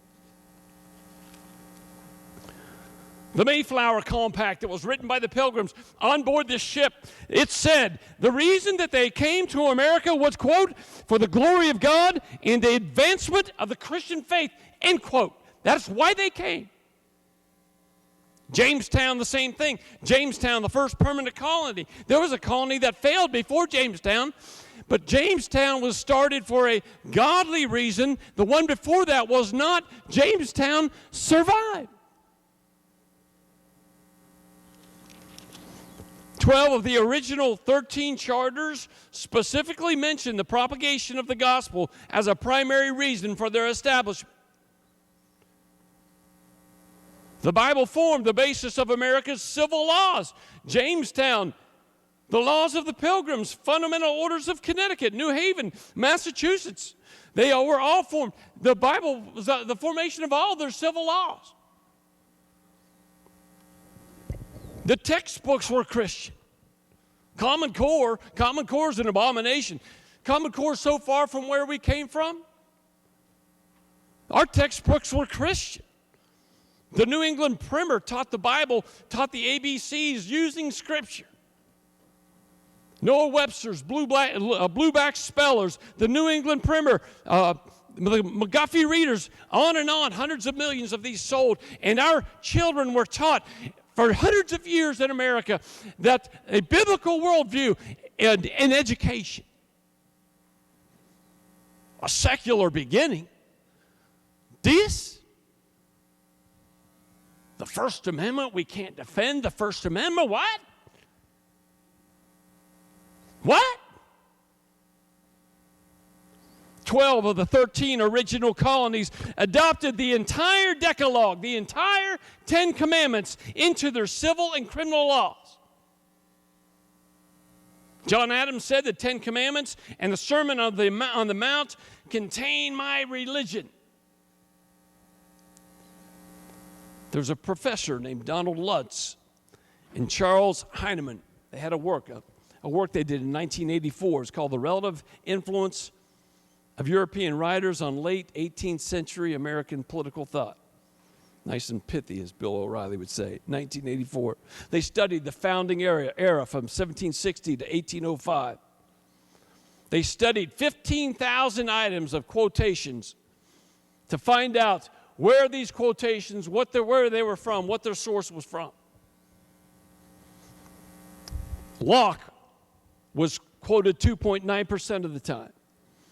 Blackstone was quoted 7.9% of the time. Montesquieu was quoted 8.3% of the time. The Bible was quoted 34% of the time. None other was even close. Noah Webster said, in my view, the Christian religion is the most important and one of the first things in which all children under a free government ought to be instructed. No truth is more evident to my mind than that the Christian religion must be the basis of any government intended to secure the rights and privileges of a free people. The first presidential inauguration, George Washington laid his hands on the Bible and took the oath of office as prescribed in the U.S. Constitution. But when he was done, he did something that was not prescribed in the Constitution. He ended his oath with the words, "So help me God." And he took the Bible and kissed it. You know, that deist, George Washington. That secularist, George Washington. Benjamin Rush said, the great enemy of the salvation of man, in my opinion, never invented a more effectual means of extirpating Christianity from the world than by persuading mankind that it was improper to read the Bible in schools. Fisher Ames said, I'm reading founding fathers, ladies and gentlemen, founding fathers of this nation that created this nation, that wrote our documents. Fisher Ames said the Bible should regain the place it once held as a school book. Its morals are pure, its examples captivating and noble. John Quincy Adams, so great is my veneration for the Bible and so strong my belief that when duly read and meditated on, it is of all books in the world that which contributes most to make men good, wise, and happy. Thomas Jefferson, that deist. Thomas Jefferson, that secularist, said the Bible is the cornerstone of liberty. He said the Bible is the cornerstone of liberty. Thomas Jefferson, that deist, that secularist, he said the Bible is the cornerstone of liberty. A student's perusal of the sacred volume will make him a better citizen, a better father, a better husband. There were several dozen of our founding fathers who started Bible societies by themselves, or presidents started Bible societies. I'm almost done. Let me just read one section from Democracy in America by Alex de Tocqueville. He talks about visiting America in the early 19th century. He talks about the Sabbath day, an average Sabbath day in America, and he describes it so eloquently I had to include it here. In the United States, on the seventh day of every week, the trading and working of life of the nation seems suspended. All noises cease. A deep tranquility, say, or rather the solemn calm of meditation succeeds the turmoil of the week, and the soul resumes possession and contemplation of itself. Upon this day, the marts of traffic are deserted. Every member of the community, accompanied by his children, goes to church, where he listens to strange language which would seem unsuited to the ear. He is told of the countless evils caused by pride and covetousness. He is reminded of the necessity of checking his desires, of the finer pleasures which belong to virtue alone, and of the true happiness which attends it. On his return home, he does not turn to the ledger of his calling, but he opens the book of Holy Scripture. There he meets with sublime or affecting descriptions of the greatness and goodness of the Creator, of the infinite magnificence of the handiwork of God, of the lofty destinies of man, of his duties, and of his immortal privileges. Thus it is that the American at times steals an hour from himself, and laying aside for a while the petty passions which agitate his life and the ephemeral interests which engross it, he strays at once into an ideal world where all is great, eternal, and pure. Just one quick story, and I'm done. At the end of the American Revolution, there was a coup going on among Washington's officers. They were not getting paid what they were supposed to get paid. The Continental Congress had not kept its promises, and they were going to basically have a coup against the Congress, and Washington got wind of it. These officers were having a meeting, and Washington showed up unexpectedly, and all the officers was there, and they were taken aback and surprised by Washington's showing up. Washington gave a speech to all the men that were there. It was a rather long and flowery speech, and at the end of the speech, the men just kind of looked at him, unimpressed and unaffected. But Washington had brought with him a letter from the Continental Congress that he was to read to them concerning the money that was owed them, and Washington took out the paper and started to read the letter, and in the middle of reading it, he couldn't see the letters, and he reached in his pocket and he pulled out his glasses, and all the men were surprised and taken back because they didn't know Washington even wore glasses and let alone couldn't see well. And as Washington was putting on his spectacles, his hands were shaking, and he said, "You'll excuse me, but my hair has grown gray and my eyes have grown almost blind in my service to the country." And all the men who had served under him and loved him and adored him all at once saw what he had given to his nation. Here was a man who'd grown weary and worn out and beaten up in what everybody knows and believed was one of the greatest services given to a nation. Washington finished reading the letter, put it in his pocket, and left and rode off. The coup vanished and like a vapor.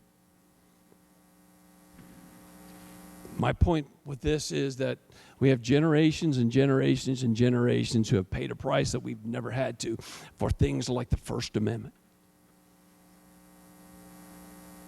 How can we today sit in our desks and not vote green? I don't mean to be hard on anybody who's having a hard time. I'm not. But how do we sit on our desks today with the words echoing from generations ago that gave and paid the price so that we can have the freedoms we have today?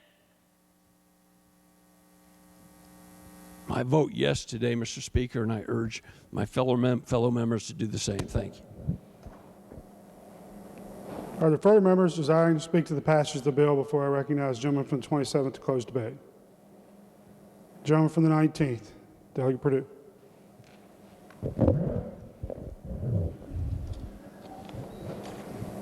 Thank you, Mr. Speaker. I'm not sure that thanks is in order today, but I do thank our founding fathers for giving me the opportunity. I oppose this bill on several grounds, and I'm not going to get far-flung in this, and I'm certainly not going to appeal to anybody's spirituality.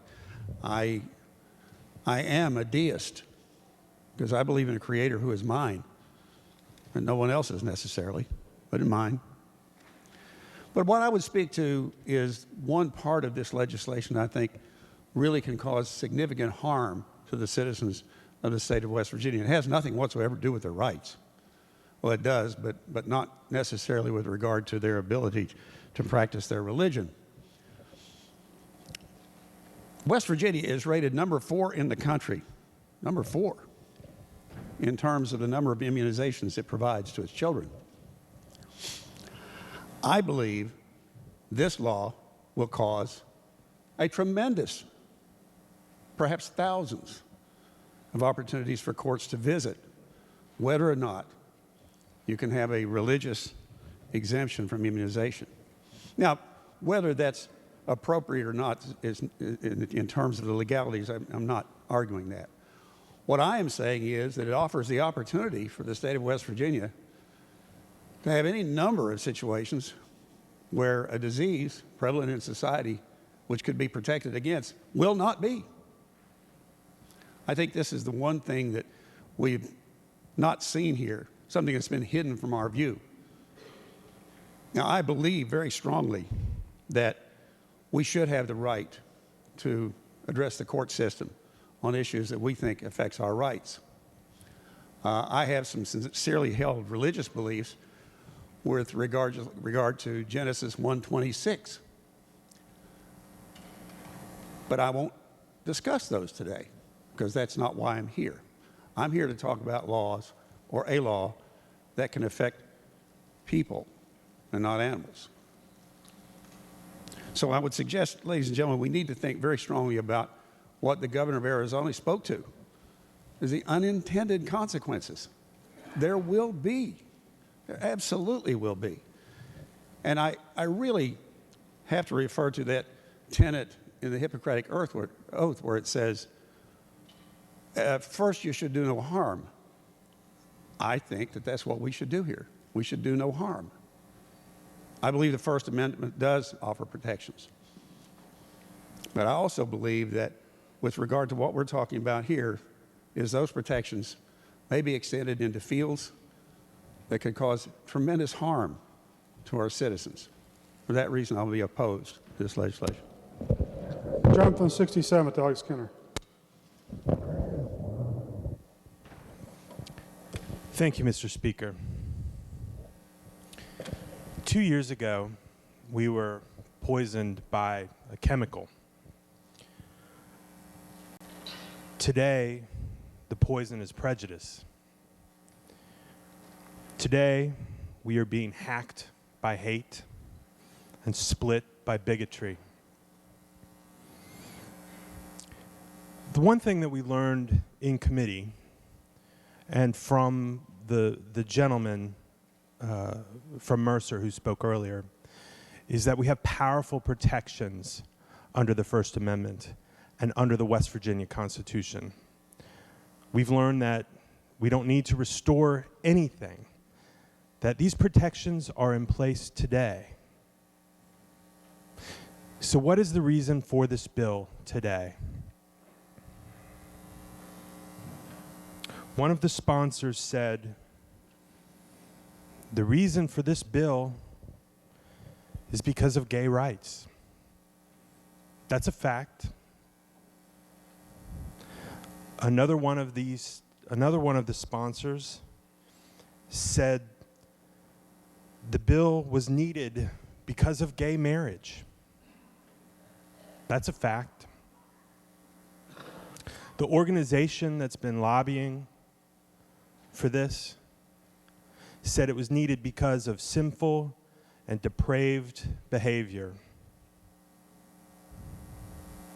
I don't think it's a coincidence that the public hearing for this bill was scheduled to coincide with the lobby day of that organization.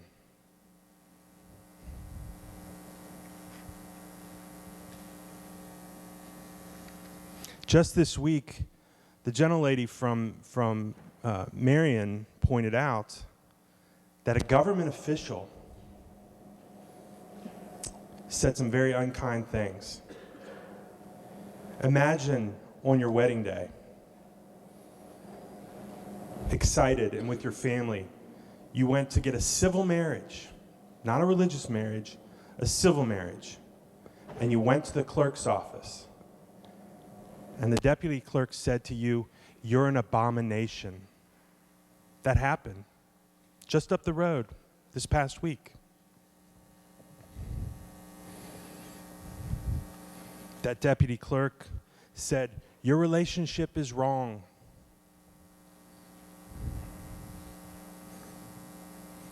She said, "I told them my opinion. I just felt led to do that. That's my religious belief." She gave them the license. She ruined their day. That's where we are right now. And that, my friend, that's the difference between 2012 and today.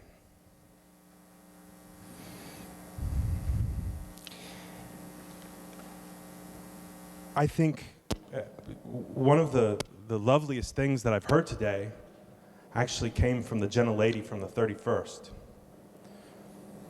If only we could have the golden rule. If only we could. Do you want to do unto others as they would do unto you?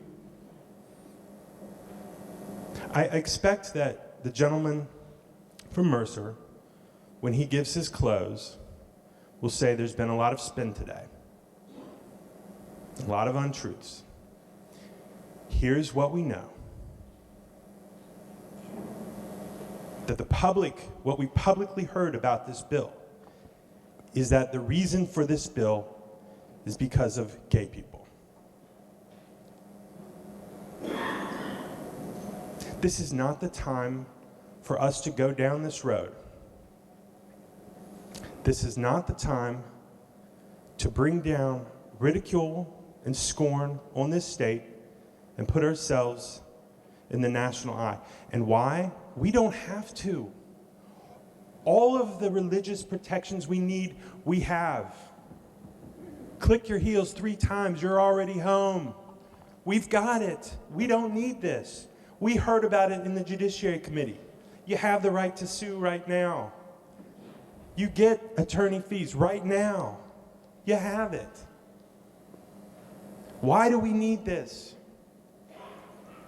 The organization promoting this bill, who's been fighting the golden rule ordinances across the state that say don't discriminate on the basis of sexual orientation, that organization, their leader in Lewisburg last week said, we're going to sue you.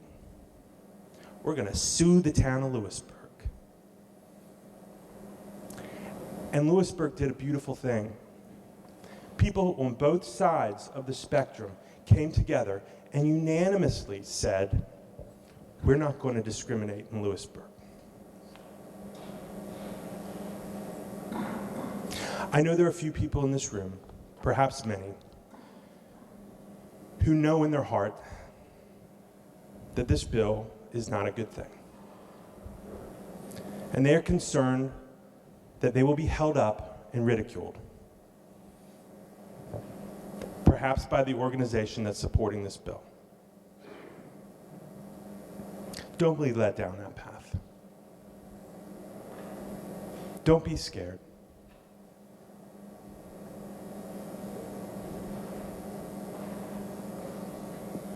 I think growing up, I learned the greatest virtue that we could have in my religion is love.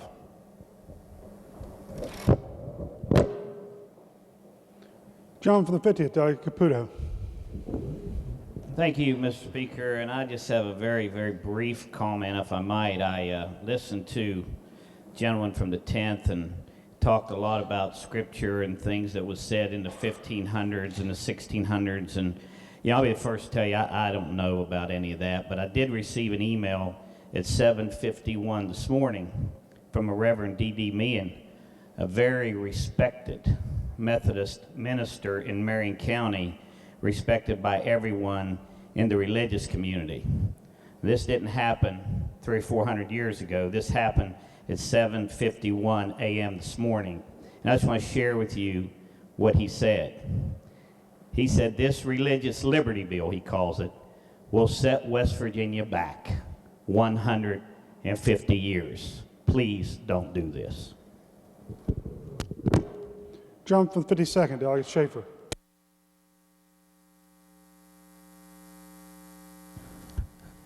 Thank you, Mr. Speaker. I stand up today just a little bit confused. Not about this bill, because I voted for it in judiciary. I appreciate the enthusiasm that our delegate from the 10th spoke with. But what I'm a little bit confused about today is the fact that in the last week, we've talked a lot about the Constitution. Last week, we're defending the Second Amendment rights. Today, we're defending the First Amendment rights. But yet earlier in the week, we heard talking about taking people's property and mineral rights. That's covered by the Fifth Amendment. What about that amendment?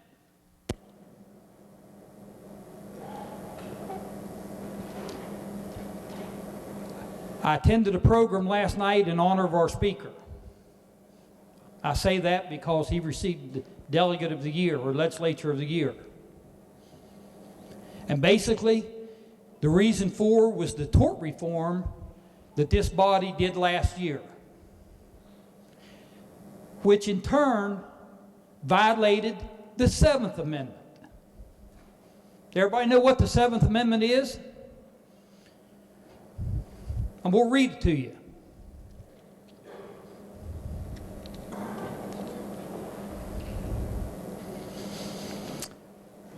In suits at common law, where the value in controversy shall exceed $20, the right of trial by jury shall be preserved, and no fact tried by the jury shall be otherwise re-examined in any court of the United States.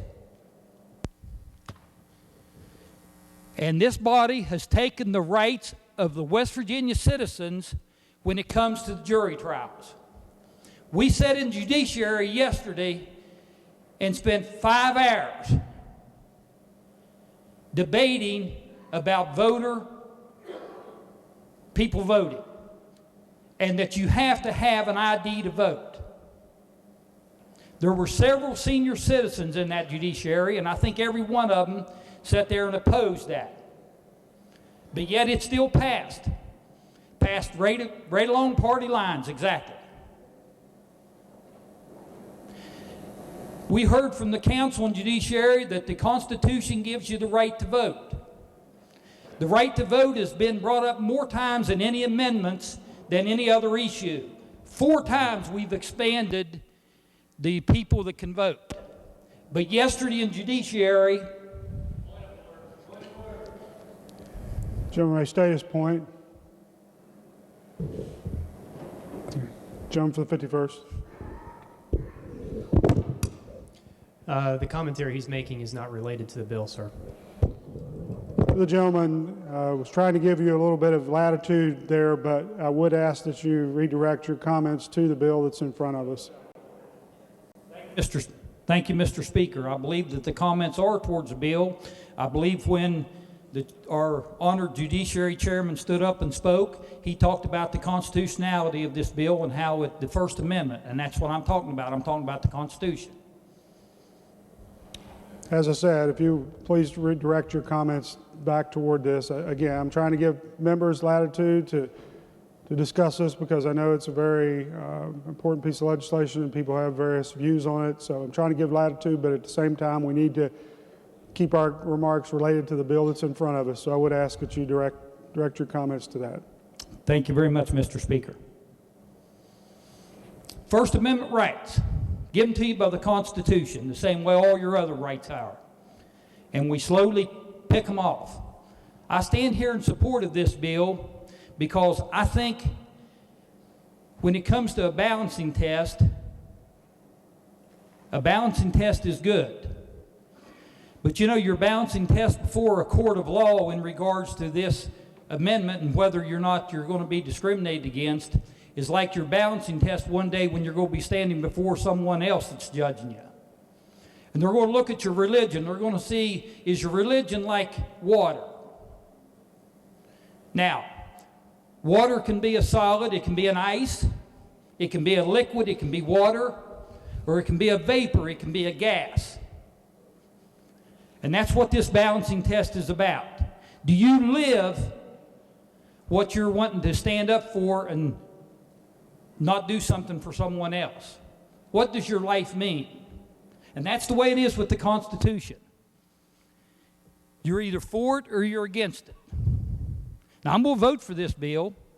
I'm crossing party lines because I believe in it. And that's what I ask people to do when it comes to the Constitution. Vote what you believe in and what you stand for. Because as one I can't remember where he's from. The one delegate said, if you don't stand for something, then you don't stand for anything. So you've got to stand fast on what you believe. Thank you, Mr. Speaker. John for 36, Delegate White. Thank you, Mr. Speaker. You know, I've sat here and I've listened to everybody here talk about this bill and religion, their God. I listened to a gentleman. You know, I'm very appreciative. But is my God any different from your all's God? You know, I've been asked about this, and I worship the same God that you guys do. But I realized that I was selling myself out. And every night before I go to bed, I pray with my family. Every night, every morning. We never leave the house until we tell one another that we love each other, because we never know whether it's going to be the last moment or not. But when I choose to believe and teach my kids what I want them to learn about love, and I don't believe and subscribe to your religion and your thought process, because I'm voting no on this, it's held against me. And I don't think that's right, and I've always made this statement since I've been in here. I was elected by the people of Eastern Kanawha County, and my vote and my morals is never up for sale. Lady from the 51st, Delegate Fletcher. Thank you, Mr. Speaker.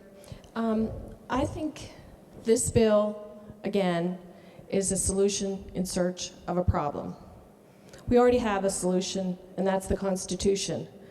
The Constitution of the state of West Virginia and the federal Constitution already covered this. We don't need this bill to enforce the Constitution. We already have the right to do that. The problem is the harm that it could cause if we pass this bill.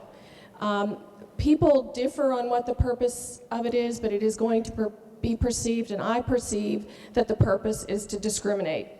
And that's in the Constitution too. That is enshrined in the 14th Amendment, that we should treat everyone equally.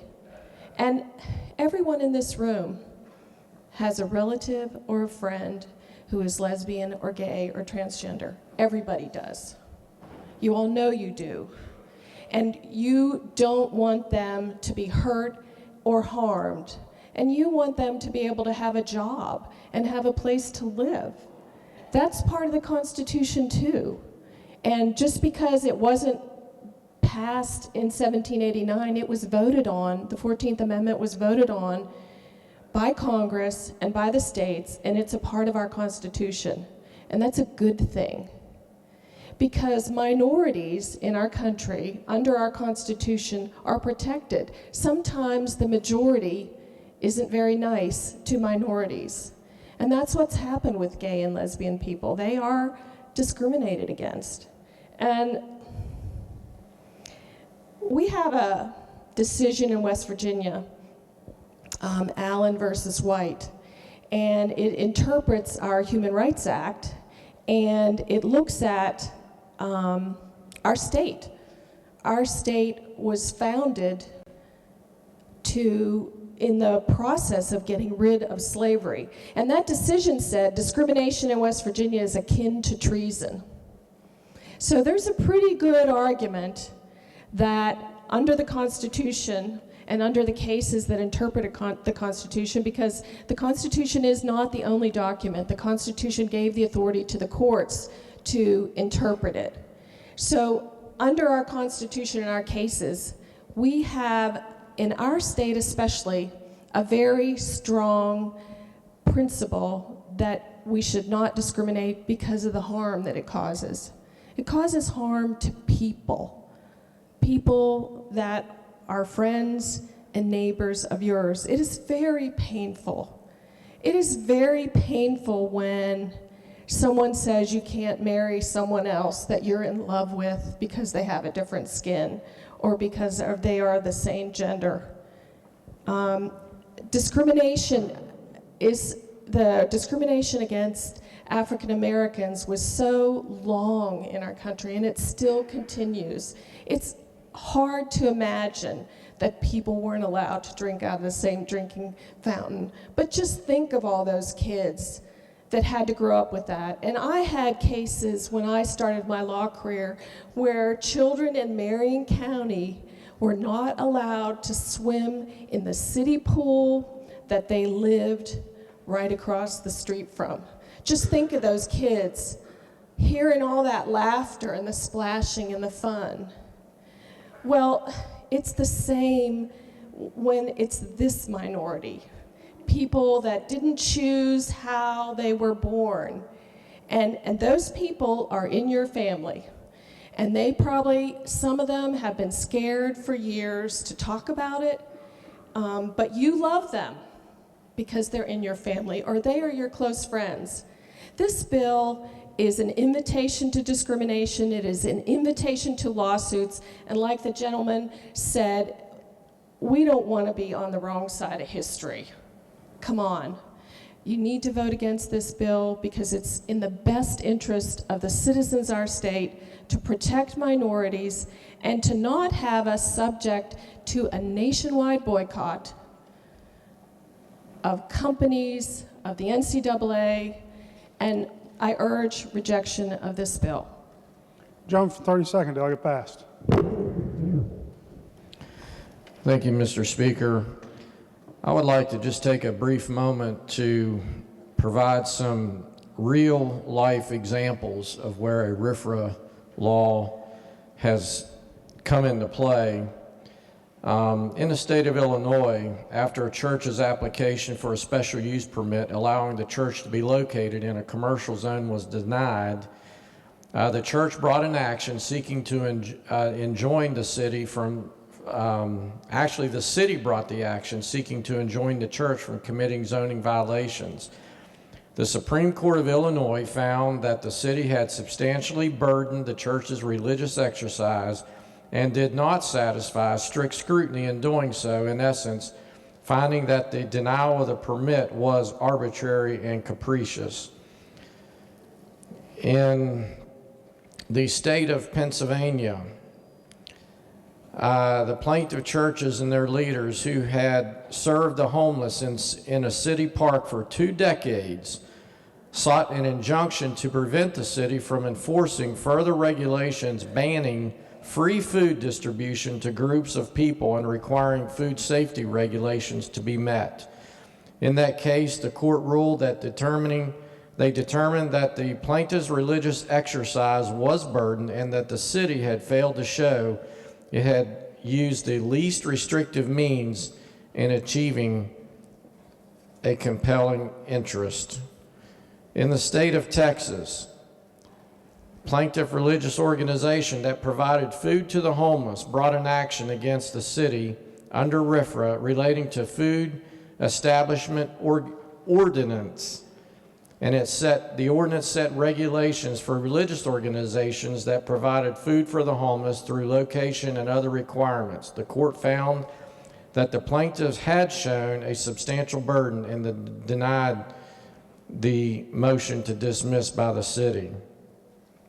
Also in the state of Texas, a pastor who had offered a halfway house that he owned as part of his religious ministry, and the nonprofit that the pastor directed for such purpose brought an action against the city seeking, among other relief, a declaratory judgment that a city ordinance prohibiting the location of correctional rehabilitation facilities in defined areas was a violation of RFRA.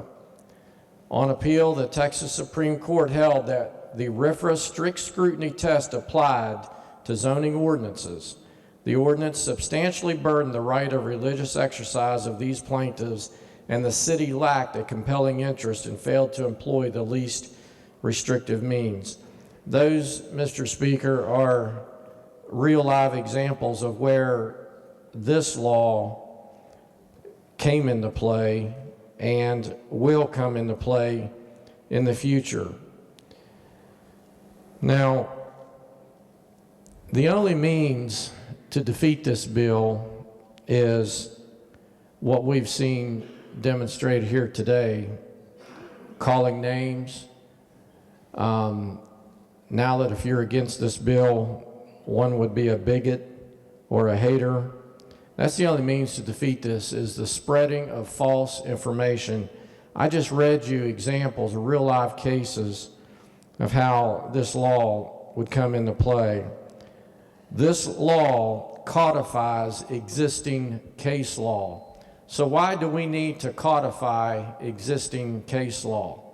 If it's already here, why do we need to codify it? Well, ladies and gentlemen, as our chairman told us, in 1963, the United States Supreme Court in the Sherbert case announced this balancing test. And that was good up until 1990, but you know what? The United States Supreme Court changed courses. They took away that balancing test. So courts change. It just takes one case to go up. They take cases in all the time. It takes one case and a court can change its opinion. That is why, ladies and gentlemen, the federal government passed the federal RFRA. But you know what? The Supreme Court of the United States determined that did not apply to the states. Therefore, the states needed to, if they had an interest, codify it on their own. That's why we have 21 states that have now codified RFRA. We have 8 additional states that have this law in effect through state court action. So just as the United States Supreme Court announced the rule, changed their opinion several years later, the West Virginia case can be changed at the drop of any case that goes up to our West Virginia Supreme Court just down the hall. That, ladies and gentlemen, is why we need to codify what we already have in this state today. I think this makes perfect sense. It's not discriminatory. It's not something that we are changing what we have already. So, ladies and gentlemen, I urge support of this bill. Thank you. John for the 50th, Doug Manchin. Thank you, Mr. Speaker. This bill is not about whether we believe in religious freedom or not. It's not about whether we believe in God or not. I'm not altogether sure that I know what it is about. I know one thing, that my esteemed colleague from the 32nd is very wrong in his last remarks about we somehow need this to stop a court from changing the policy. These are constitutional decisions that are made by the Supreme Court. They override state law. Therefore, any future interpretation will override this law. So that's not a reason. And I don't think that any of the lawyers in this room, other lawyers, will disagree with me on that. I'm afraid that the gentleman from the 67th's attribution of motives for this bill is probably correct for some in this room. I don't think that that's true of everybody. I think many of you will believe that this is a vote in favor of religion or not religion. When I look at this bill, there are two other major reasons that are going to cause me to vote no and to change my mind, quite frankly, from the last time that I voted on this. The first of those goes back to what the gentleman from the 38th talked about yesterday, and you may or may not remember it because there was a lot of discussion, but he said, well, maybe what these municipalities need to do is they need to hire a lawyer and pay them for a couple of hours of advice before they enact legislation. Well, let me tell you what I would have to advise, and I think most lawyers in this room would have to advise those municipalities, is that if they were going to adopt a measure that prevented discrimination based on sexual orientation, and they asked me, will we be opening ourselves up for lawsuits? I would have to say, yes, you potentially will. Not only are we opening them up to those potential lawsuits by somebody who would claim that their religious beliefs prohibit them from serving somebody who's gay at a restaurant or any other type of business activity, but we're opening the door to people who haven't even made a claim or don't even have a claim yet. This bill talks about potential claims, might potentially be affected. There's not even a requirement in here that says that the person who's aggrieved by that municipal's ordinance has to first seek an exemption based on their religious beliefs. Now, that's pretty unusual. And we heard, potentially, one of the things that comes out of that. One of the things that comes out of that is one of the lawyers that appeared in front of our Judiciary Committee, who goes around the country, don't care where it's at, they'll go to any municipality, any state, and they bring actions, whether they're potential or real, and then they seek attorney's fees. And that's what this team of lawyers does. They go all around the country looking for these kinds of lawsuits. And guess who pays for these lawsuits? They're municipalities. They are potentially our small municipalities that don't have $30,000 or $40,000 or $50,000 to spare on paying some lawyer for somebody who might potentially be affected or violated by this action or this statute or their beliefs. So there's the harm that we are basically going to codify and make easier as a result of this statute, and that's, in my mind, something that we shouldn't be doing. But more importantly, and I go back to the gentleman from the 3rd, you know, for years I've been in this legislature and I have listened to everybody tell us, particularly in this room, about how businesses don't come to West Virginia because we have the wrong kind of tort laws, or now it's because we got the wrong kind of labor laws, or we have the wrong tax structure, we have this. The number one problem for the state of West Virginia, quite frankly, if you talk to coaches, if you talk to those who recruit physicians to our hospitals, anybody that's trying to recruit people from out of state is the stereotypical image of West Virginia. They believe we're backward, that we're hillbillies, that we got two legs that are different lengths from each other. What are we doing with this legislation, ladies and gentlemen? Do we think we are improving our image? I don't think so. I think that this is something that is perceived, and you may say, well, it doesn't really do any harm. I know a number of y'all think that, but how many times have I heard in this room, we have to do this because this is what they think about us. This is what they think about our laws. Well, we know what the Fortune 500 think about this law. We know that this is not going to help us bring jobs, and we know that this is going to perpetuate an image of backwardness, of bigotry, and narrow-mindedness. And for all those reasons, I have to vote against this legislation. Lady from the 18th, Doug Simonia.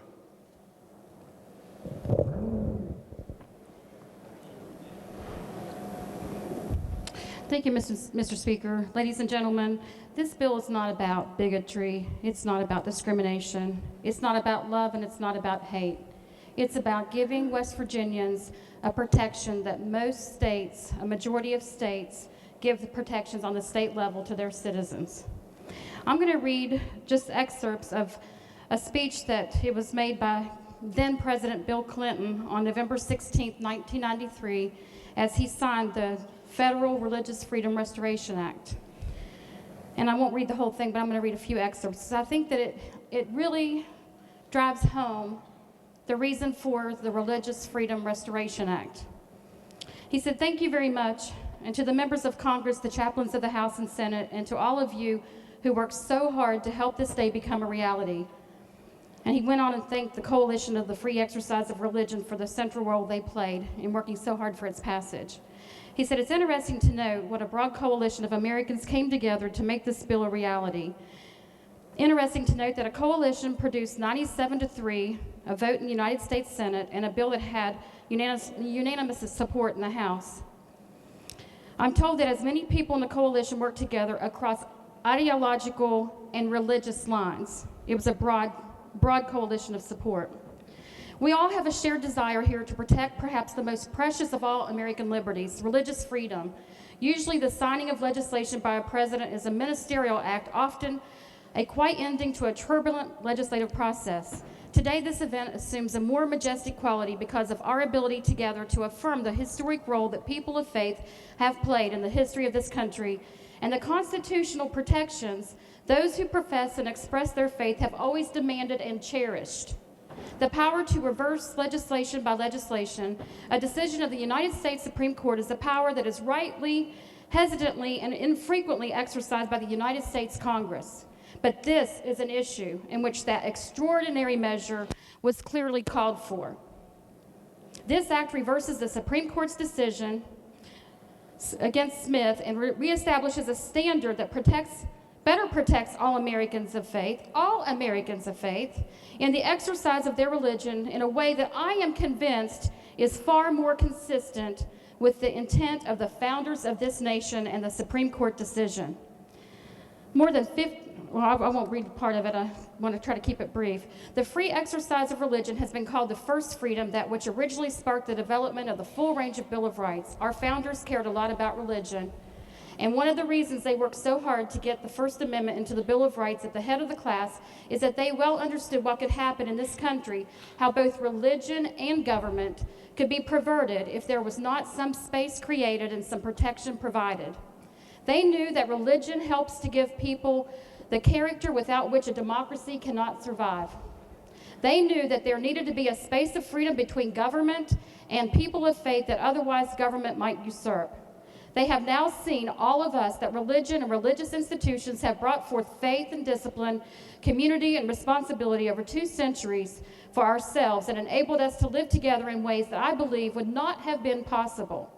We are, after all, the oldest democracy now in history and probably the most truly multi-ethnic society on the face of the earth. And I am convinced that neither one of these things would be true today had it not been for the importance of the First Amendment and the fact that we have kept faith with it for 200 years. Now, this is important to point out. What this law basically says is that the government should be held to a very high level of proof before it interferes with someone's free exercise of religion. This judgment is shared by the people of the United States as well as by the Congress. We believe strongly that we can never be too vigilant in this work. And I'll skip over most of it. And he closes. We are a people of faith. We have been so secure in that faith that we have enshrined in our Constitution protection for people who profess no faith. It even stands for people of no faith. And good for us for doing so. That is what the First Amendment is all about. But let us never believe that the freedom of religion imposes on any of us some responsibility to run from our convictions. Let us instead respect one another's faith, fight to the death to preserve the right of every American to practice whatever convictions he or she has, but bring our values back to the table of American discourse to heal our troubled land. Thank you very much. And that was Mr. Bill Clinton, the 42nd President of the United States, at the bill signing ceremony, where it was unanimously passed in the House and only by a 97-3 vote in the Senate. The majority of our congressional leaders felt that this federal protection was necessary. The gentleman from Fayette County mentioned that because of the Supreme Court, if a citizenry of a state is to have that same protection afforded by Congress that was introduced by Ted Kennedy and Charlie Schumer, and they are no by means bastions of the conservative movement, if it was so important for the federal government to protect its citizens against government intrusion of faith, then it's important for people of the states to give that same right of protection to people of the states. Our surrounding states of West Virginia, Ohio, Kentucky, Virginia, Pennsylvania, our surrounding states with the exception of Maryland, have given the importance of protecting religious freedom for their citizens of the state. Yet here in West Virginia, we don't now offer that protection, and this bill seeks to do that. I just wanted to briefly touch on some of the miscommunications that have been communicated here by some of the members in this body. A lot of hypotheticals. And I must say that the hypotheticals of the 31 states that have religious freedom protection, whether through court decision or through a state statute, none of these hypotheticals of bigotry and hatefulness and discrimination have come true. And our judiciary chairman said how minuscule the number of cases have come before the courts. I think he said 147 in over 20 years. It's not a thing that is abused. It's not a weapon of discrimination. It is a protection for people. We've heard that the Fortune 500 companies won't locate to West Virginia. I would ask you today, how many Fortune 500 companies do we have headquartered in West Virginia without a religious freedom protection? I don't think we have any. Of the 31 states that have the religious protection, I guess I'm being corrected over here, maybe one. But of the states with religious freedom protection, the sky hasn't fallen. Companies aren't leaving there to come to West Virginia because of religious freedom protections. I want to point out yesterday there was an amendment, and those that made the case for the amendment to take out the local entities, the political subdivisions from that bill, and said that, home rule should apply, home rule's important. Well, I'd like to remind the members of the bill that passed the West Virginia House of Delegates in 2012, which was by a 92-2 vote. It was House Bill 2657, roll call number 97, and it was cast on February 23rd, 2012. And I'll remind you, we said, we've had these accusations that this bill is being presented today because of a Supreme Court decision defining marriage. This bill that passed almost unanimously in the House of Delegates was 3 years prior to that Supreme Court decision. That wasn't the motive in 2012. This isn't a new concept for West Virginia. This passed this body almost unanimously. And the 2 members that voted no, they're no longer here. So anyone that was here in 2012, you cast a vote for religious freedom protection for the citizens of West Virginia. But in that bill 2657, I'll read from you the page 2. It was the definition of government entity. Any branch, department, agency, or instrumentality of state government, or any official or other person acting under color of state law, or any political subdivision of the state. That was in there in the bill that we passed in 2012. Ladies and gentlemen, how can we be opposed as a legislative body of giving a protection to the citizens of West Virginia based upon their faith and their religious freedom given to them under the Constitution? How can we go home and deny them the ability to have the same protection that the federal government thinks is important, that Bill Clinton thought was important, that the Congress thought was important, that 31 other states feel like it is important? How can we deny the same rights and protections to the citizens of West Virginia?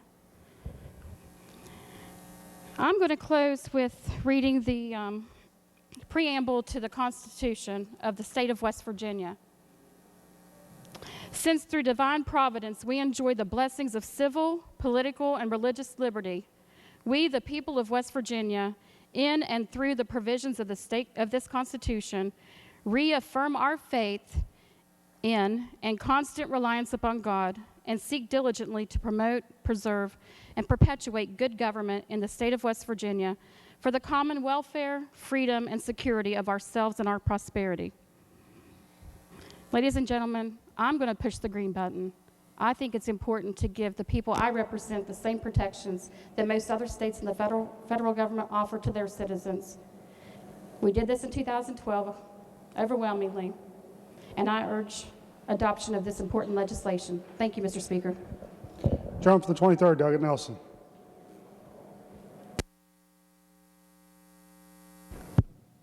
Thank you, Mr. Speaker. I know this has become quite cliche, but I honestly had no intentions of speaking about this. Mr. Speaker, members of the body, we spend an awful lot of time debating issues like this. And a lot of times, there would be no debate if government were not involved in an issue in the first place. So regardless of how the vote on this bill comes out, I would like to raise the issue that maybe our legislature should be entertaining the fact that government should not be involved in marriage whatsoever, and that our counties should only be recording transactions. Thank you. Are there further members desiring to speak before I recognize the gentleman from the 27th, Delegate Schott, to close debate? Gentleman from the 27th. Thank you, Mr. Speaker. As has been mentioned earlier here, in 2012, House Bill 2657 was introduced by a bipartisan group of 3 Democrats and 2 Republicans. I wasn't here during that time, but apparently the allegations that have been made today were not raised at that time. The allegations that the motivations were prejudice, hatred, bigotry, because I suspect if those allegations had been raised, over 90 of their colleagues would not have voted for that bill. So I guess I have to ask those people, many of whom are here, and at least 4 of whom have spoken against the bill today, what was their motivation at that time? Because the bill is substantially the same as what you have here before you. Actually, this is a little thinner in terms of volume. We've taken out a couple definitions. The remedies are the same, the cause of action is the same, the test is the same, it is the same. So what was different? I guess you could say it was a different time. And we do live in a time when people say hurtful things to each other. Would that we could adopt a bill that would end that? Wouldn't it be terrific? We could somehow outlaw hurtful things. And it's not just one group that the victim of hurtful things. Many of us have voted one way in connection with some of the controversial bills that have been before us, and hurtful things have been cast our way.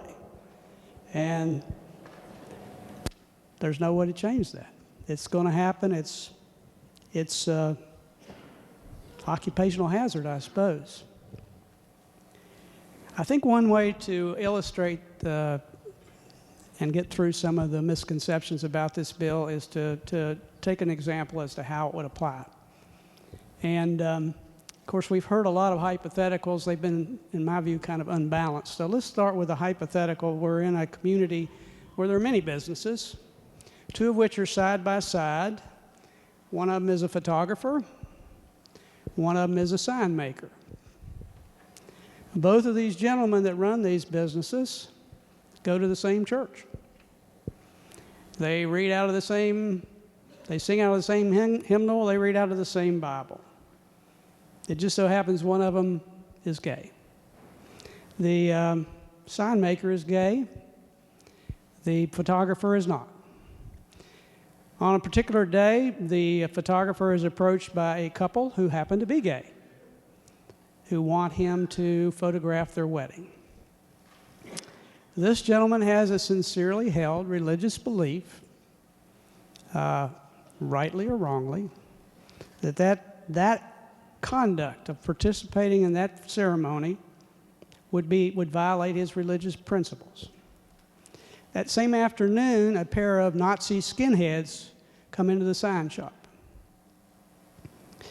They say to the operator of the sign shop, "We're going to undertake a campaign to educate the people of West Virginia, and we want you to prepare 200 billboard signs that say, 'God hates Jews and gays.' God hates Jews and gays." Now, this particular operator, the sign maker, is also a religious person. He's gay, he's religious. They're not mutually exclusive. He's read the Bible, not for every verse, but for the message. He reads Matthew 7:12. "In everything, therefore, treat people the same way you want them to treat you, for this is the law of the prophets." To him, the message is, do unto others, treat everyone the same. So why should he be part of a campaign to encourage the people of this state that God hates Jews and gays? It violates a sincerely held religious principle. The gentleman who runs the photography studio has parsed his Bible and finds justification in the words of that Bible for his religious belief that he should not participate in this ceremony.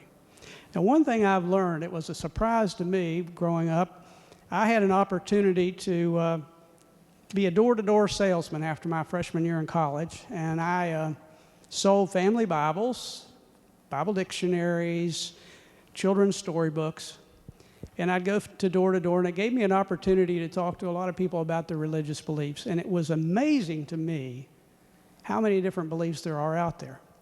And one particular experience really impressed me, and that was a little old lady that I talked to.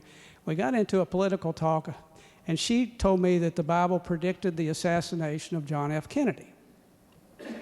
Well, I was kind of blown away by that, but so she took the time to go through a verse here, a verse there, a verse over there, and sure enough, if you gave it some liberal construction, didn't mention John Kennedy, of course, but there was the prediction of the assassination of the leader of the Western world. And I guess what that impressed upon me is that you can read the same material and get a different impression. You can read "Judge not that you not be judged" and understand that the role of the judge is not you. That someday, if there is a judgment day, which I believe is true, there will be a much more compassionate, wiser, understanding person in charge than me. Some people apparently believe they're rehearsing for that position, and they feel like it's necessary to start working on that judgmentship right now. The point is that we all have different views, and they can be sincere views. Now, in this particular case, does this law, when you apply it to each of those situations, does that encourage that behavior? And let me just say, to finish the story, in each case, the operator of the business said, no, not going to do it. Does this law say to one or the other that they're right? No, it does not. Does it say to the sign maker he's right? No. Does it say to the photographer? Again, no. And the story could end there. Now, are some people going to have hurtful feelings in that case? Afraid so. Afraid so. But let's suppose the county or city had an ordinance. And that ordinance says, if you're in business, you will serve everyone that comes into your business. I don't care what they look like. I don't care what their beliefs are. You will serve those people. And if you don't, we're going to revoke your business license. And let's suppose that each of those unhappy parties whose feelings are hurt go to the city council or the county commission and say, here's what's happened. I want you to pull the business licenses. And the town council or the county commission says, well, that's what our ordinance says, so we're going to pull the business license. Does this law say whether that's right or wrong? No. But if you're the person whose business license was pulled, you can go to court. And you can have the judge apply the same standard to the photographer or to the sign maker to determine whether or not that ordinance is going to be enforceable or whether it's not enforceable. The same test will be applied in each case. They will be treated exactly the same by the judge. And the question then is why we need that. Why do we need that? And I agree with what's been said here so far. So far, our courts have followed that test. So far, they have. And we certainly hope that that continues. But this is our opportunity to say to our court system, here's a fair and predictable standard we want you to apply because these situations may come along. Not every day, not every week, not every month, but maybe they come along and here's the standard. And we will codify that just like the majority of states in this nation. But there's another reason. When I was during the Christmas season, I went to a Christmas reception, or perhaps for fear of hurting somebody's feelings, a holiday reception. And I was standing in a small group of people talking, and there was a group beside me, and I heard one of the persons say to the other one, I went by your house recently, I didn't see your manger scene out front. Why was that? And the gentleman he was talking to said, well, I usually do that, but I wasn't sure this year whether or not that was legal, or whether or not I was going to run into any problem, or whether or not somebody's going to complain about that. And I just didn't think it was worth the trouble or the risk to do it. And that really caused me to pause for a minute and say, you know, we really live in a country of hypersensitivity. Instead of doing unto others as we would have them do to you, we are offended if somebody doesn't believe exactly what we believe or say what they say in just the right way. This bill will, if not eliminate, at least reduce the chilling effect that the way our society has developed, the way we have become so paranoid about expressing the devotion that we feel to what is the foundation of this nation, and that's religion. I mean, keep in mind why we have the First Amendment and why it's first. It's because those folks who came over here, many of whom suffered for their religious beliefs, and they wanted to be absolutely certain that the priority number one is that we protect people's religious freedom. And yet today there are many people that think freedom of religion is the same as freedom from religion. That we don't want you to say the Pledge of Allegiance and include under God.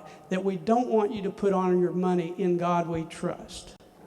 There are those among us who are intolerant of those of us who hold those beliefs and cherish the connection we have to God and our religion in this country. And it's those people that need to understand that we have rights too. That we have rights, and the first among them is our right to express our religion, not just in church, but wherever we go and however we live. And this is our opportunity to codify the test, not to say who's right or wrong, but the test that's going to be applied in every situation where our rights come into conflict with government here in this state. And therefore, Mr. Speaker, I urge passage of this bill. Question for the House is the passage of the bill. Those in favor will vote aye. Those opposed will vote no. The clerk will prepare the machine. The following have paired in accordance with House Rule 43. Delegate Markham, yea. Delegate Byrd, nay.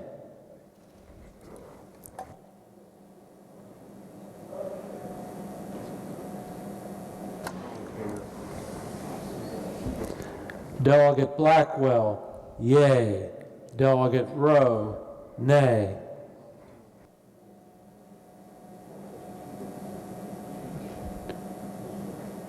Has every member voted? If so, the clerk will close the machine and ascertain the result. On that question, 72 ayes, 26 nays, 2 members absent not voting. Majority of members present having voted in the affirmative, I declare the bill passed. Clerk, please report the title. Committee substitute for House Bill 4012. Are there amendments to the title? The title is read by the clerk will be and remain the title of the bill. Clerk, please communicate the action of the House to the Senate and request concurrence therein.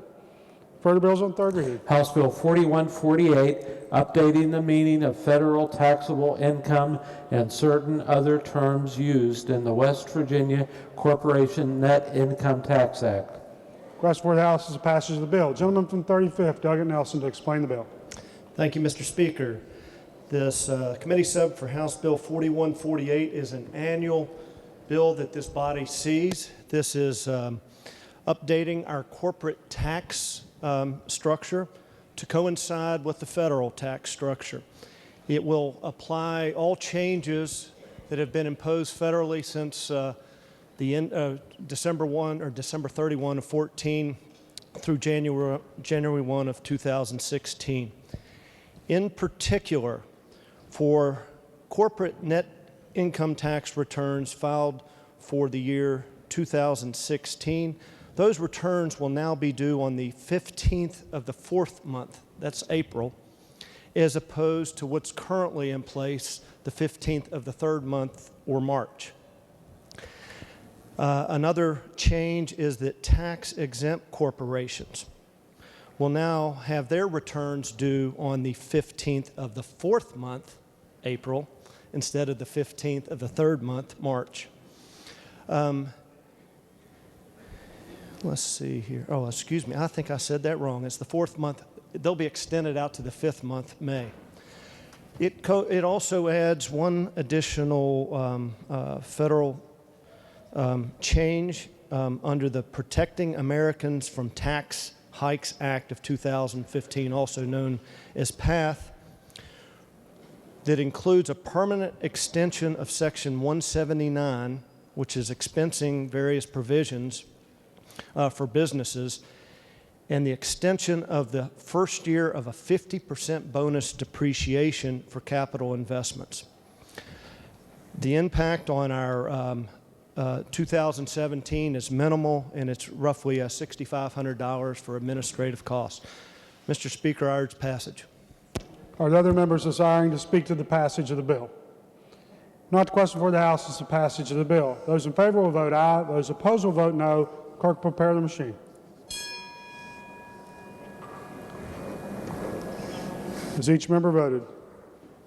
If so, the clerk will close the machine and ascertain the result. On that question, 95 ayes, 0 nays, 5 members absent not voting, majority members present having voted in the affirmative. I declare the bill passed. Clerk, please report the title. House Bill 4148. Are there amendments to the title? Committee on Finance moves to amend the title. Question for the House is the adoption of the title amendment. All those in favor will say aye. Those opposed, no. Ayes appear to have it. The ayes do have it. I declare the title amendment adopted. Clerk, please communicate the action of the House to the Senate and request. Oh, sorry, gentleman from the 58th. Thank you, Mr. Speaker. I move the bill be made effective from passage. Gentleman from the 58th moves the bill be made effective from passage. All those in favor will vote aye. Those opposed will vote no. The clerk will prepare the machine. Has each member voted? If so, the clerk will close the machine and ascertain the result. On that question, 95 ayes, 0 nays, 5 members absent not voting. More than two-thirds of the members elected having voted in the affirmative, I declare the bill effective from passage. Clerk, please communicate the action of the House to the Senate. Request concurrence therein. Further bills. Committee substitute for House Bill 4158, making a supplementary appropriation to the Department of Commerce, Workforce, West Virginia. Request for the House is the passage of the bill. Gentleman from the 35th, Delegate Nelson, to explain the bill. Thank you, Mr. Speaker. Committee sub for House Bill 4158 is another supplemental, different from the ones that we've already handled this year.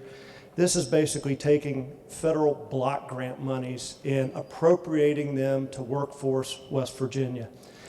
This supplemental totals $10 million, and for the benefit of the members, it is hitting 3 specific areas that I think will be near and dear to many in this body.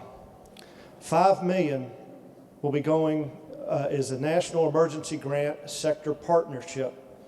And the funds going into Workforce West Virginia, as well as going to our community and technical colleges, provide classroom and on-the-job training for those who are likely to exhaust unemployment benefits, primarily those in our southern coal fields.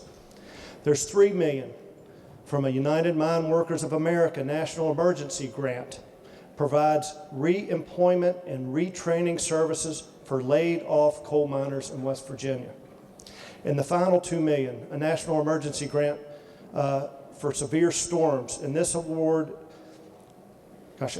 employs workers for disaster cleanup on public properties as a result of damage from severe storms and floods. Mr. Speaker, I urge passage. Are there other members desiring to speak to the passage of the bill? Not the question for the House is the passage of the bill. Those in favor will vote aye. Those opposed will vote no. The clerk will prepare the machine.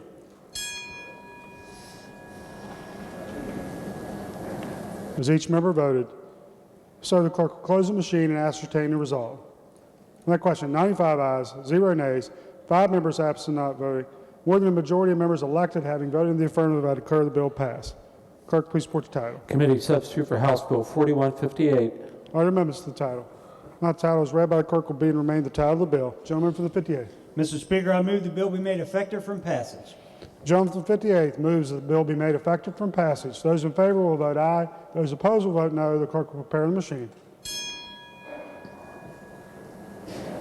Has each member voted? If so, the clerk will close the machine and ascertain the result. On that question, 95 ayes, 0 nays, 5 members absent not voting. More than two-thirds of the members elected having voted in the affirmative, I declare the bill effective from passage. Clerk, please communicate the action of the House to the Senate and request concurrence therein. Further bills on third reading. House Bill 4161 relating to levies on classifications of property by the Board of Public Works.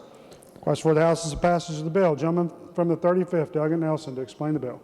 Thank you again, Mr. Speaker. House Bill 4161 is at the request of the executive, and it steps us back 83 years. This is deleting some obsolete language that required the Board of Public Works to pay or to levy property tax rates for interest and sinking bonds on state road bonds issued prior to November 8th, 1932. These things have been paid off a long, long time ago, so we're just deleting some obsolete language. I urge passage. Are there other members desiring to speak to the passage of the bill? If not, the question for the House is the passage of the bill. Those in favor will vote aye. Those opposed will vote no. The clerk will prepare the machine. Has each member voted? If so, the clerk will close the machine and ascertain the result. On that question, 95 ayes, 0 nays, 5 members absent, not voting. More than the majority of members present having voted in the affirmative, I declare the bill passed. Clerk, please report the title. House Bill 4161. Are there amendments to the title? If not, the title is read by the clerk will be and remain the title of the bill. Clerk, please communicate the action of the House to the Senate and request concurrence therein. Further bills on third reading. House Bill 4362 establishing a felony offense of strangulation. Question for the House is the passage of the bill. Gentleman from the 38th, Delegate Lane, to explain the bill. Thank you, Mr. Speaker. Ladies and gentlemen, House Bill 4362 creates the criminal offense of strangulation. Last year, the House passed this bill unanimously, 97-0. The Senate passed it unanimously, 32-0. It was then vetoed by the governor. Oftentimes, the visible signs of strangulation may be no more than a red mark on a victim's neck. This is what typically prohibits the charging of a malicious assault. The act of strangulation, however, is more reflective of an attempted murder and not a misdemeanor battery. The creation of the criminal offense of strangulation is necessary to fill the void between a felony malicious assault and a misdemeanor battery. House Bill 4362 would establish the new felony offense of if the person strangles another person, causing the other person to either lose consciousness or bodily injury. The penalty upon conviction is not less than 1 nor more than 5 years, and or a fine of not more than $2,500. Based on research, 37 states already have a special felony strangulation law, most occurring within the last few years. These laws reflect the need to appropriately prosecute choking and strangulation victims, largely in domestic violence matters.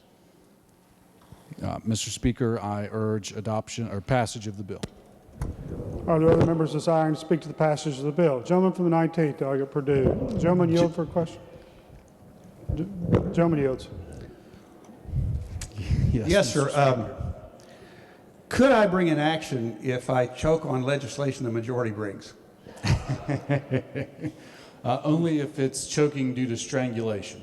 Oh, okay. So as long as you don't have your hands around my throat, it's okay. Yes, sir. Thank you. Boy, are we getting into hypotheticals now. Further members desiring to speak to the passage of the bill? If not, the question for the House is the passage of the bill. Those in favor will vote aye. Those opposed will vote no. The clerk will prepare the machine. Has each member voted? If so, the clerk will close the machine and ascertain the result.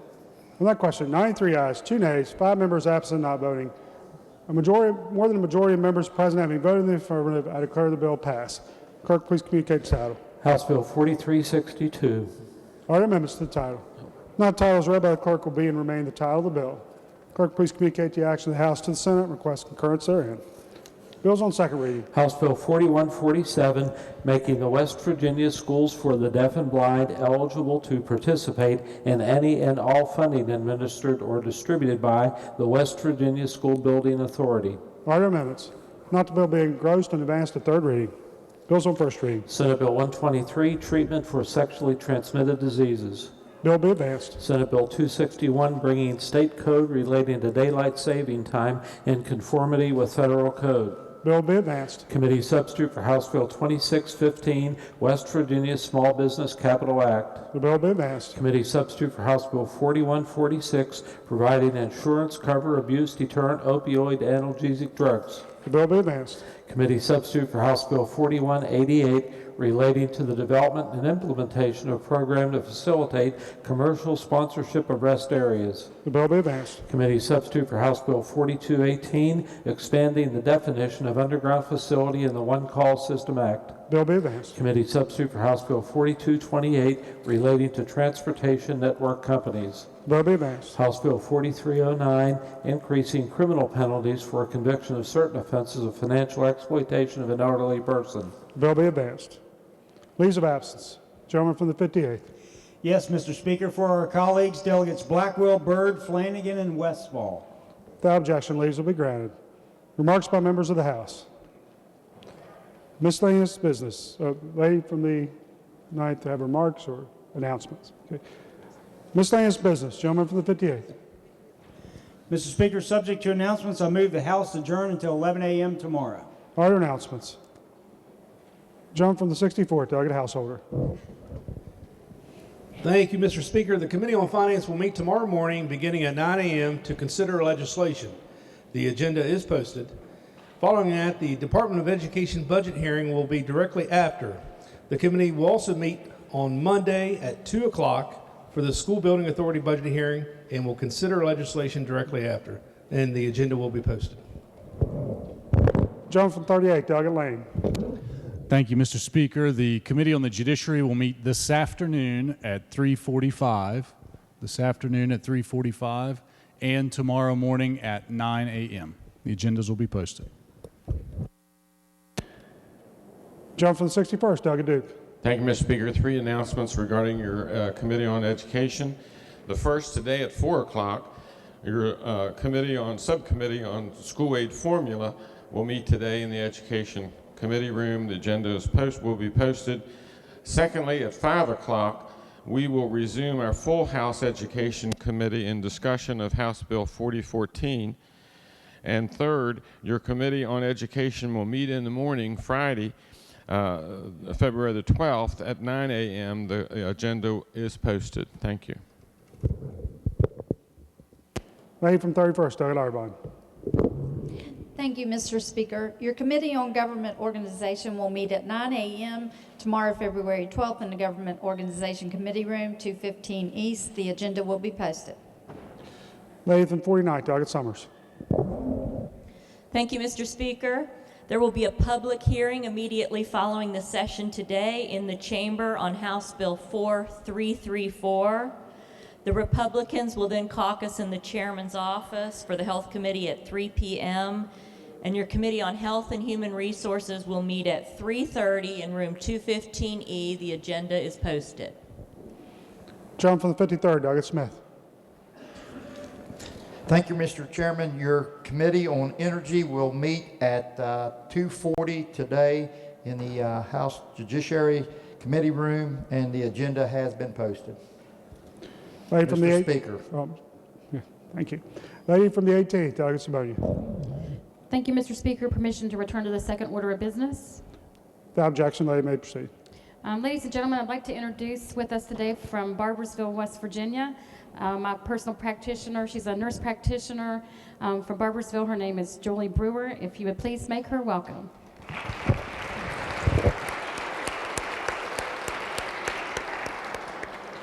Gentleman from the 48th, delegate Hamrick. Thank you, Mr. Speaker. Your Republican members of the Committee on Roads and Transportation will caucus in the chairman's office at 3 p.m. today. Gentleman from the 63rd, delegate Folk. Thank you, Mr. Speaker. Just a reminder that the Committee on Pensions and Retirement will meet today at 4 o'clock in the House Finance Committee room. Lady from the 9th, delegate Border Shepherd. Thank you, Mr. Speaker. Your Committee on Senior Issues will meet 15 minutes after the session today in the House Education Committee room. The agenda is posted. Gentleman from the 58th, delegate Coles. Thank you, Mr. Speaker. Your Committee on Rules will meet immediately following today's session in the Members' Lounge, the room behind the Speaker's podium. Gentleman from the 32nd, delegate Perry. Thank you, Mr. Speaker. It is important, imperative, and necessary that all Democrat members of the House Education Committee will caucus at Delegate Campbell's desk immediately following the session. Gentleman from the 43rd, Delegate Hartman. Thank you, Mr. Speaker. Rural Caucus will meet immediately following the session, 2:52, and I hope lunch is still there. Further announcements. Not question for the House is a motion by a gentleman from the 58th that the House stand adjourned until 11 a.m. tomorrow. All those in favor will say aye. Those opposed, no. Ayes appear to have it. The ayes do have it to declare the House adjourned until 11 a.m. tomorrow. You're watching the West Virginia Legislature on the West Virginia channel. Coming up next, today's Senate floor session recorded earlier today.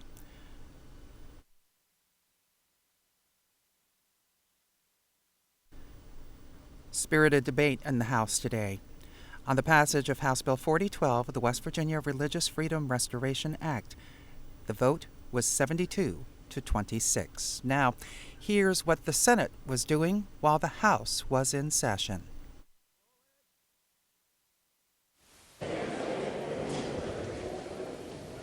Senate will come to order. All those not having privilege of the floor, please vacate the chamber. Those in the gallery, those on the floor will please rise as we are led in prayer by Pastor Matthew Santon, River Ridge Church in Charleston, West Virginia. Please remain standing after the prayers as Senator from Boone leads us in reciting the Pledge of Allegiance. Pastor Santon. Thank you. Let us pray. Heavenly Father, we thank you for West Virginia and the beauty that you have created in this state. And Father, I thank you right now for each and every senator on this floor, Lord. I thank you for them and the sacrifice that they give to this state, the sacrifice of their families, Lord, just at this time of year in these 60 days and how it's pulling 2 jobs. And Lord, I pray that you would encourage them and refresh them in all the battles that they fight and all the criticism that they take. I pray, Father, that you would encourage them in spirit and encourage them in heart, Lord, because of the service that they do to this state. And I thank you for them. And God, we ask your blessing upon this session today. Lord, we pray for wisdom and guidance. And Lord, we also pray just for in both houses here in this building, what's going on in debates and so forth. Pray that you would be honored in all of it. In Jesus' name, amen. Thank you, Pastor. The Senator from Boone. Please join me in the Pledge of Allegiance. I pledge allegiance to the flag of the United States of America, to the republic for which it stands, one nation, under God, indivisible, with liberty and justice for all.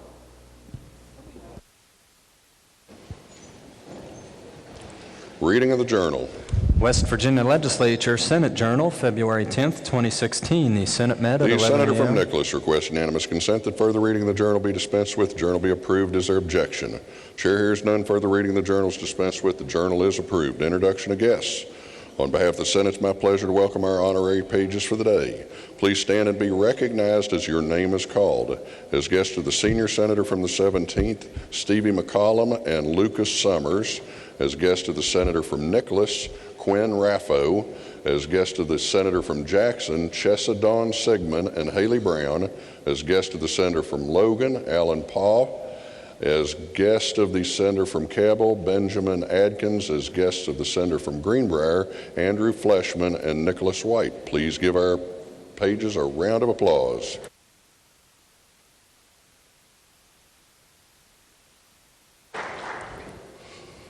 The Senator from Jackson. Thank you, Mr. President. I have a couple of announcements. First, it's my pleasure and yours to introduce our doctor for the day, Dr. Amanda Lane of Ripley, West Virginia. She's in the rear of our gallery. She'd stand. The Senate make her welcome.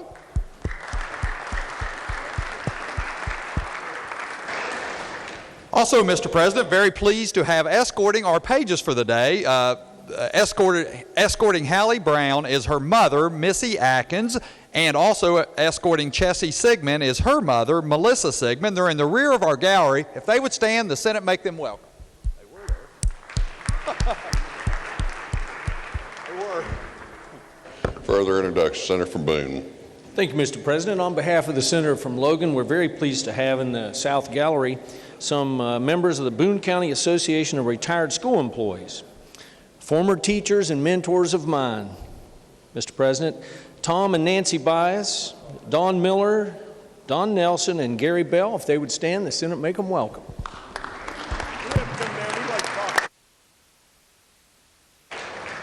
Senator from Preston.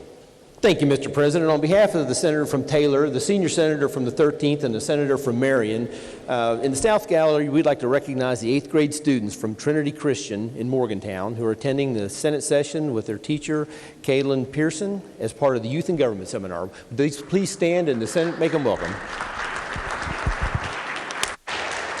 Senator from Nicholas. Thank you, Mr. President. It's my privilege to introduce the mother of one of our pages for the day from up in the 11th Senatorial from Webster County, but works in Nicholas County, a fellow Rotarian, Stacy Raffo. If she would stand in the Senate, make her feel welcome. Senior Senator from the 8th. Thank you, Mr. President. Today is Chiropractic Day at the Legislature, and I know there will be chiropractors here. I don't know if they're here in the Senate right now or if they're over in the House, but let's give them a hand anyway. Thank you, Mr. President. Senator from Greenbrier. Thank you, Mr. President. It's a great honor for the Senator from Fayette and myself to welcome today the escorts of our pages, Nicholas and Andrew, Stacy White and Dee Fleshman. I believe they're in the South Gallery. If they stand in the Senate, make them welcome, please. Well, maybe they are. Maybe they're over here. North. Senior Senator from the 16th. Thank you, Mr. President. On behalf of the Senator from Jefferson and the junior and senior senators from the 16th, we're very pleased to recognize a group of students and their sponsors from the 8th grade Youth in Government, representing several schools in Berkeley County. Would the members please stand from the group, and also would the Senate give them a warm welcome?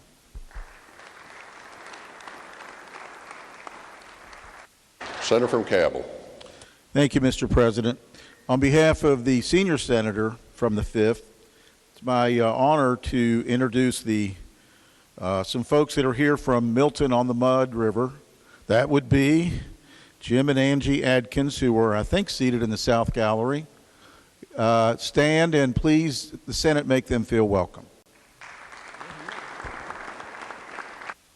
Senator from Raleigh. Mr. President, it is my great pleasure to introduce Captain John McBride. John is in the rear gallery.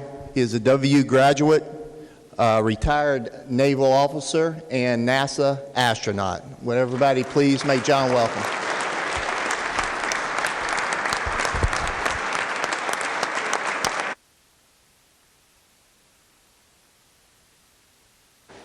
Junior Senator from the 6th.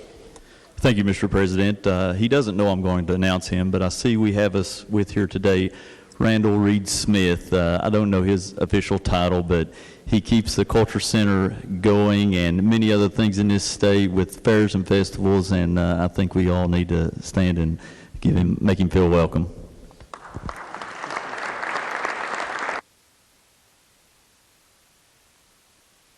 Further introductions. The Senator from Logan. Mr. President, on behalf of the Senator from Boone, I'd like to introduce the father of my page today, Alan Paul. Would in the South Gallery, would Ricky Paul please stand and be recognized by the Senate?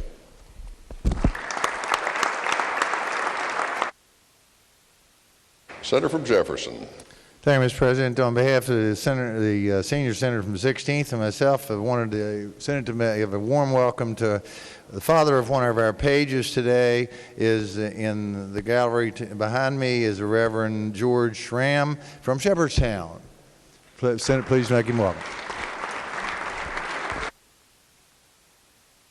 Senior Senator from the 17th. Thank you, Mr. President. On behalf of the junior senator from the 17th and the senators from the 8th, we have the parents of a couple pages with us today, Steve and Julie McCollum and Charles and Sandra Summers. If they could stand and the Senate make them feel welcome.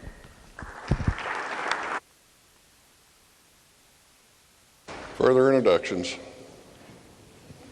Communications from the House.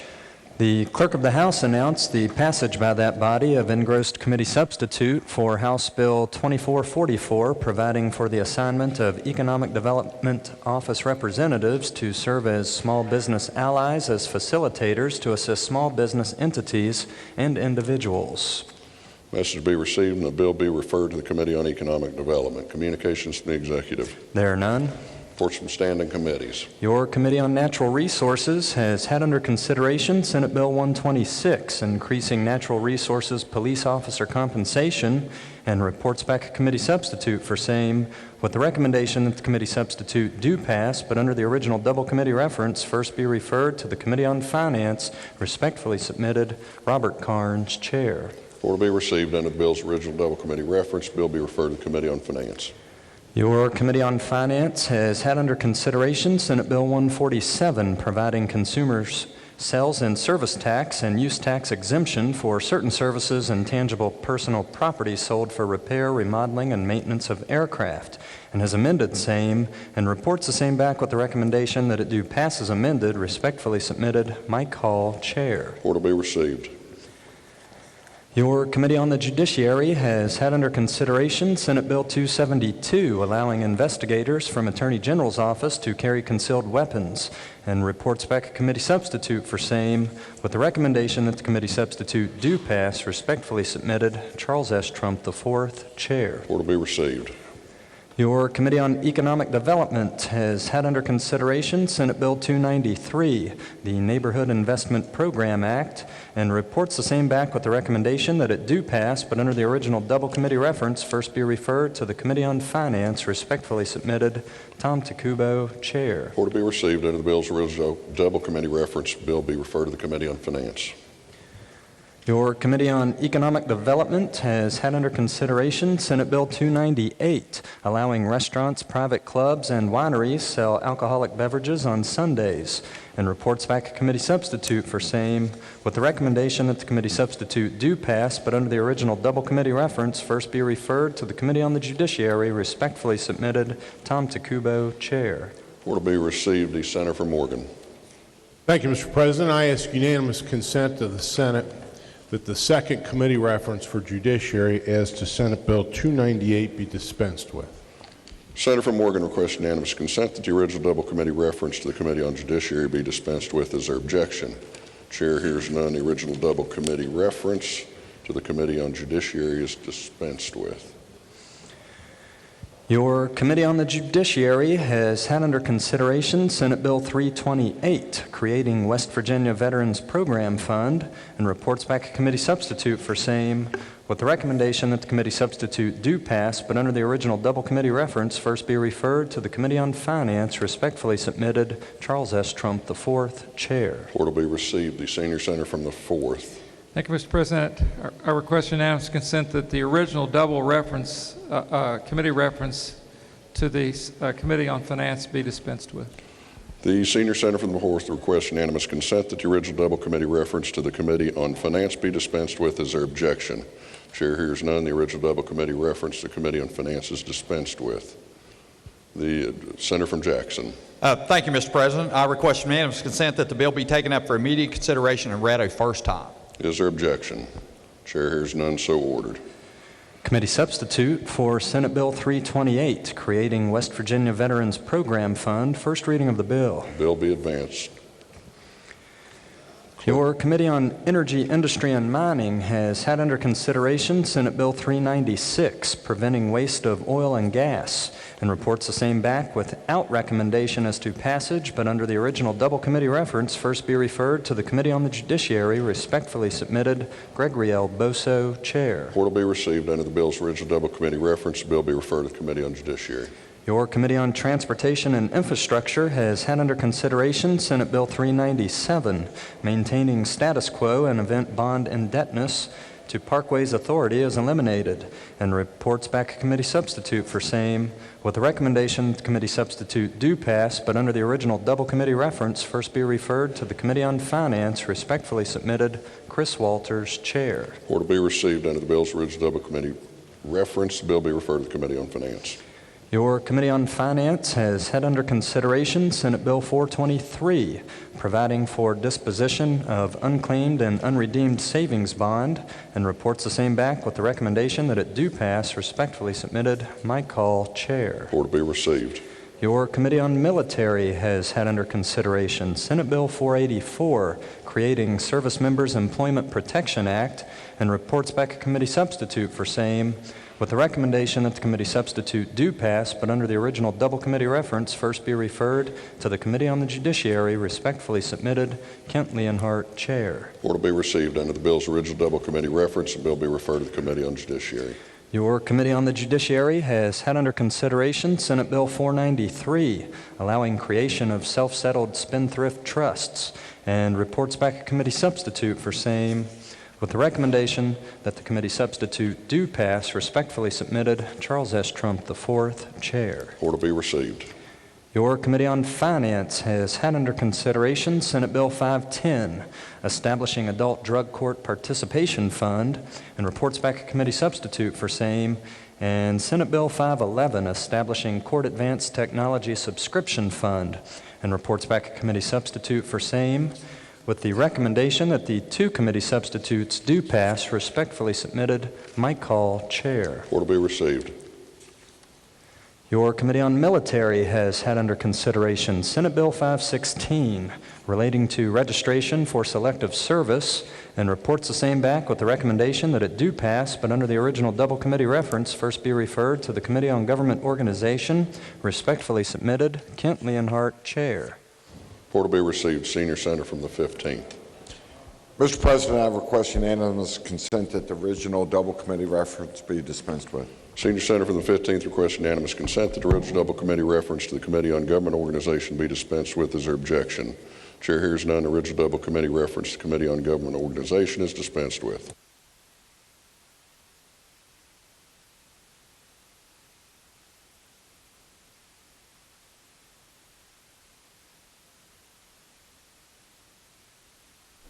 You're tuned to the West Virginia Legislature on the West Virginia Channel. This is the Senate floor session recorded earlier today.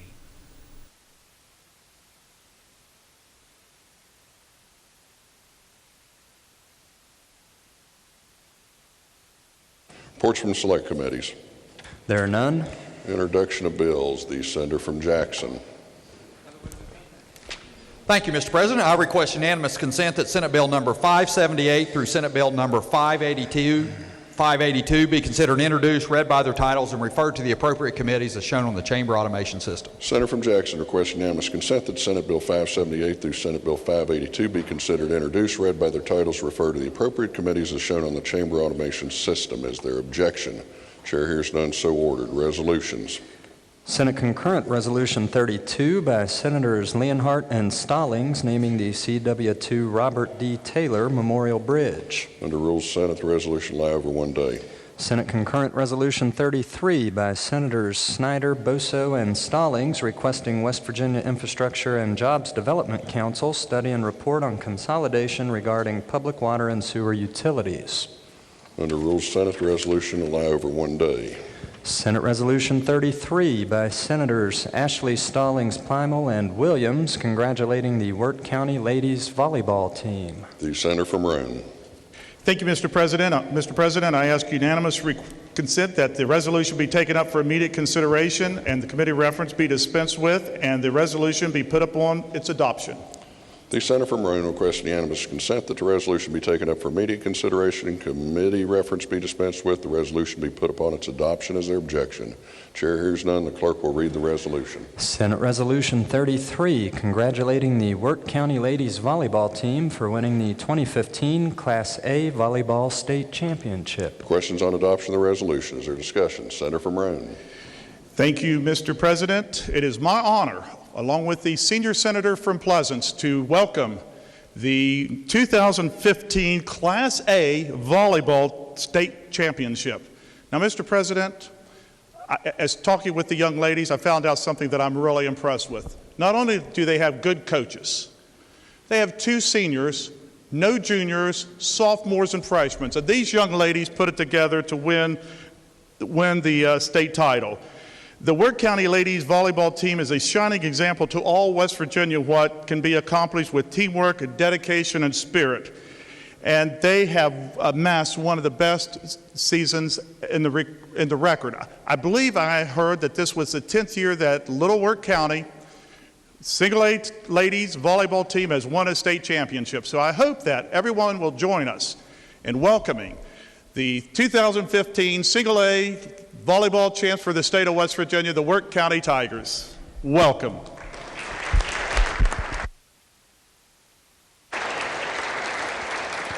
Is there further discussion? Is there further discussion?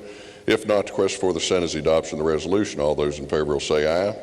Those opposed say no. The ayes have it. Declare the resolution adopted. The Senator from Jackson. Thank you, Mr. President. I move the Senate stand in brief recess for the purpose of presenting the resolution. Senator from Jackson moves Senate stand in brief recess for purpose of presenting the resolution. All those in favor will say aye.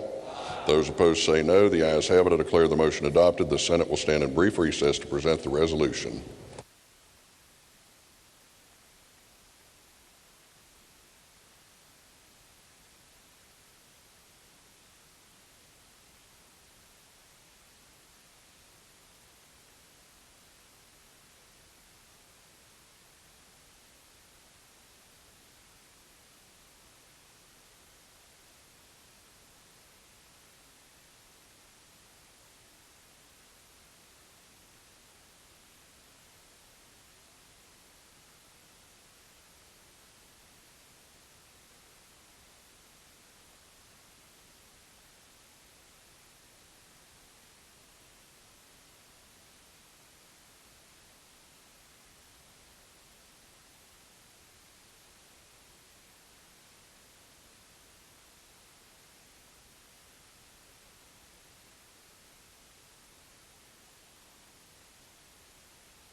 Senate will come to order.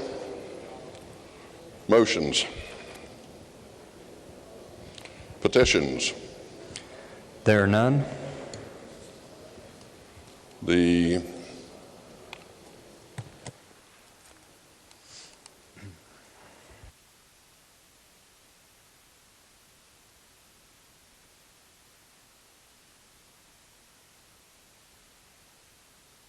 Senator from Jackson. Thank you, Mr. President. I request unanimous consent to return to the fourth order of business for the purpose of receiving additional standing committee reports. Is there objection? Chair hears none, so ordered. The clerk will read the next standing committee report. Your Committee on the Judiciary has had under consideration the following originating bills relating to rulemaking: Senate Bill 583, Senate Bill 584, Senate Bill 585, Senate Bill 586, Senate Bill 587, Senate Bill 588, Senate Bill 589, and Senate Bill 590, and reports the same back with the recommendation that they each do pass. Respectfully submitted, Charles S. Trump IV, Chair. Report to be received.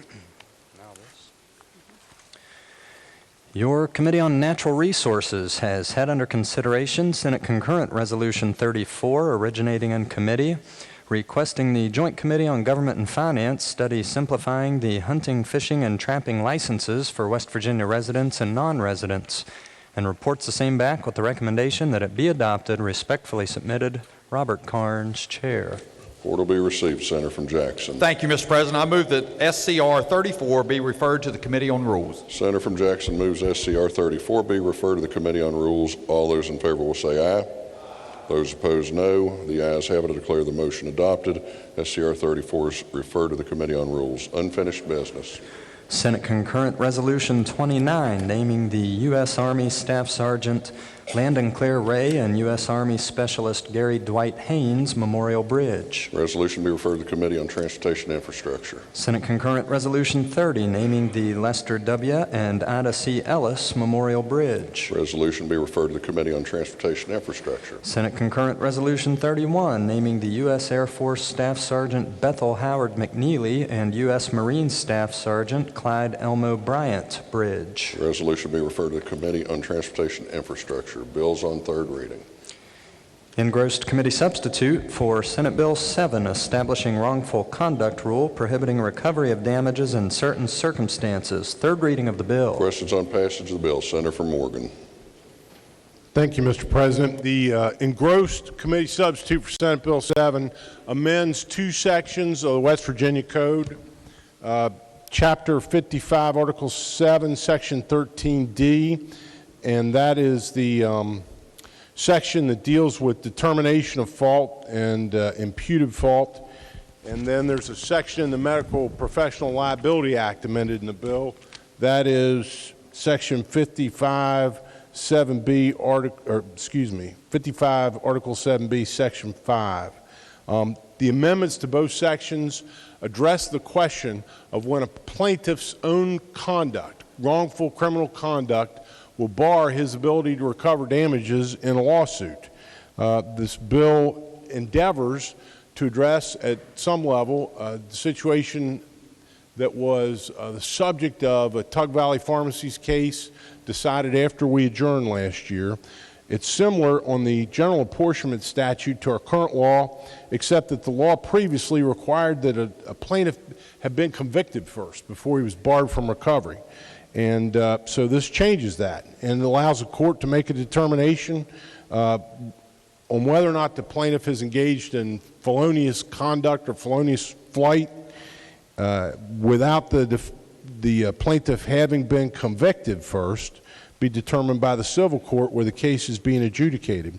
And in the Medical Professional Liability Act, as a result of amendment adopted on the floor yesterday, it tightens that up as well, includes a bar for plaintiffs when their conduct was the result, their damages arise from the commission or attempted commission or flight of a felony or violent crime, which is a misdemeanor, or as a violation of the Uniform Controlled Substances Act, and makes it clear that there's, it says there's an exception. It says so long as the healthcare provider has not illegally dispensed or prescribed a controlled substance.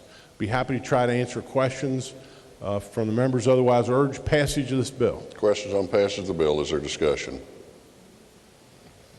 If not, the question before the Senate, shall the bill pass? All those in favor will vote yea. Those opposed will vote nay. The clerk will prepare the machine.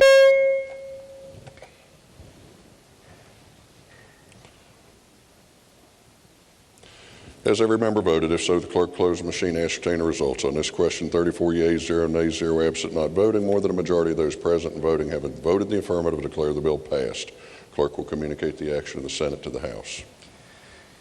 Engrossed Senate Bill 341, expiring funds from Insurance Commissioner Examination Revolving Fund and Insurance Commission to Fund to State Fund General Revenue. Third reading of the bill. Questions on passage of the bill. Senior Senator from the 4th. Thank you, Mr. President. This is one of the supplemental appropriations that the governor sent to us. We're going to do 4 of them today. This is the first one. This one actually brings money to the table in a sense. Brings money from the Insurance Commissioner, $26,659,000, and adds what we call the surplus balance of our general revenue. So it provides almost $27 million for appropriation, and in a few bills down the list, this money that we're bringing to the table, then we'll spend. So that's essentially what the appropriation does. Questions on passage of the bill. Is there discussion? If not, the question for the Senate, shall the bill pass? All those in favor will vote yea. Those opposed will vote nay. The clerk prepare the machine.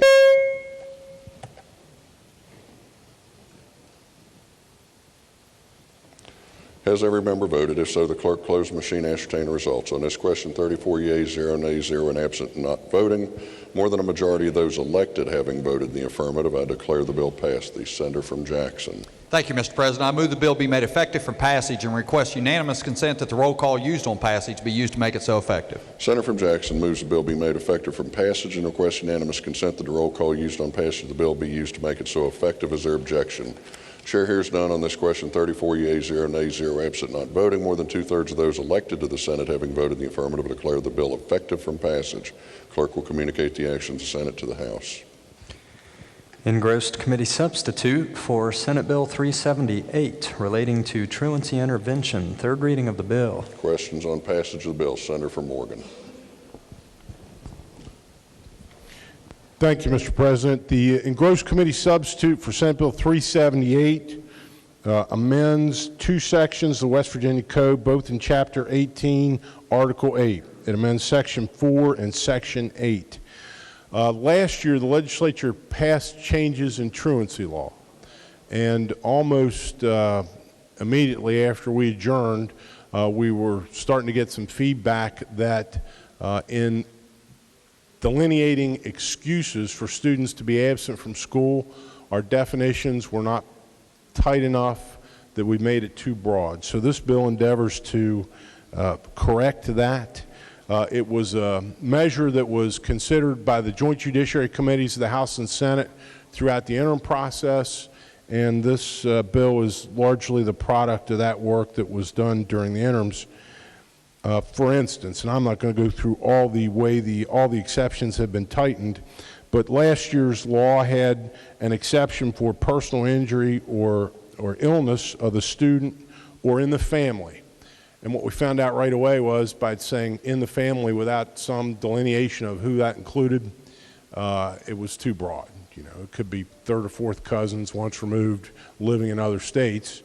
So we tightened it up. This bill says if the illness or injury prohibits a student from school attendance, and there are delineations of who the family members are, must be.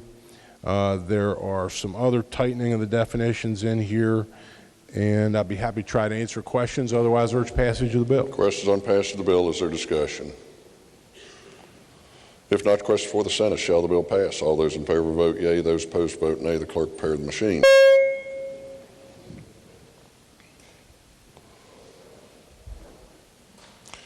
Has every member voted? If so, the clerk close the machine. Ascertain the results. On this question, 34 yeas, 0 nays, 0 absent not voting. More than a majority of those present and voting having voted in the affirmative declare the bill passed. Clerk will communicate the action of the Senate to the House.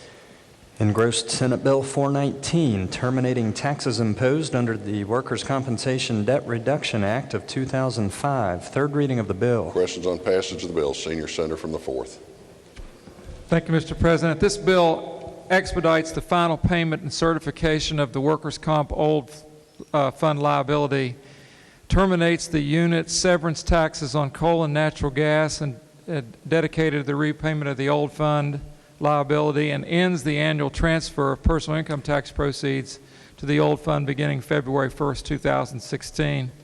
As amended yesterday, the bill reestablishes and imposes a severance tax on timber at a rate of 1.22% of the gross value of the timber produced. Urge passage of the bill. Questions on passage of the bill. Is there discussion? Senator from Jefferson. Thank you, Mr. President. I'd like to address the bill, and I rise not in support of the bill nor in opposition. As you know, this is the governor's bill by the request of the executive. But I wanted to point out an injustice that is happening along with this bill. And that injustice is not returning the $11 million in purse funds to the thoroughbred horse racing industry. How that came about when Governor Manchin, a number of years ago when this all started, and since I mentioned Governor Manchin, I want to again compliment the governor for fixing the workers' comp disaster that loomed over West Virginia. That fixing that has been probably the best thing that happened in the West Virginia business environment. It was a lead anchor. So I want to again take the moment to thank the governor for addressing that massive problem. But in doing so, he took $11 million out of purse funds each and every year that this has happened, with the promise that that money, as this bill does today, is return those special fees back to everybody for cooperating. The injustice is, Mr. President, the thoroughbred purse money has been left out of this. It's not even in the bill because we were kind of snookered back in the 2014 first special session, extended session, that within the haircut bill, as we all remember, some language was added. And I'm told that the governor didn't even know that that language had been added in redrafting of the haircut bill that said that, by the way, that money does not, when the workers' comp fund is paid off and everybody else gets their money back that we promised, we're fulfilling that promise with this bill today, but we're going to break the promise to the horsemen. That's what we're doing, and that's the injustice.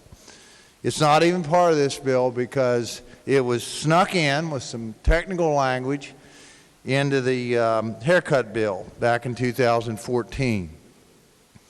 But I have to note that that $11 million that the horsemen put into solving workers' comp was an injustice from day one.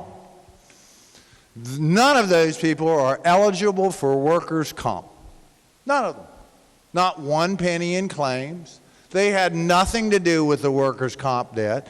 They just happened to have some money that builds up to pay the purses at the tracks. And $11 million per year for the number of years that we've paid off workers' comp. Here we are today. But it's a broken promise to those people, but we really broke it back in 2014. And I only rise today to urge the members, as you vote for or against this bill, I'm quite positive it will pass, as it rightfully should, to contemplate whether what happened in 2014 was right by pulling the horsemen out, saying they will never get that money back. Horse racing is extremely challenged, just like so many parts of our economy, not terribly unlike coal. As competition from 20 casinos outside our surrounding states eats away at the revenue stream at our tracks, the horsemen are part of that. Everybody's living with less. But I just ask you to think and work with me to try in other legislation to undo the injustice that has been done to these people that cooperated and played a massive part of $11 million per year in paying off what had to be done, is pay down that workers' comp debt. This is a very proud day for West Virginia. It's just sad that this type of injustice is part of it. Thank you, Mr. President. Is there further discussion? If not, the question before the Senate, shall the bill pass? All those in favor will vote yea. Those opposed vote nay. The clerk will prepare the machine.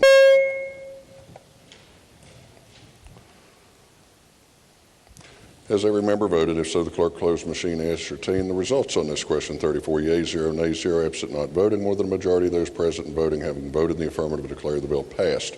Clerk has title amendment. Senator Carnes moved to amend the title of the bill. Questions on the adoption of the title amendment. All those in favor will say aye.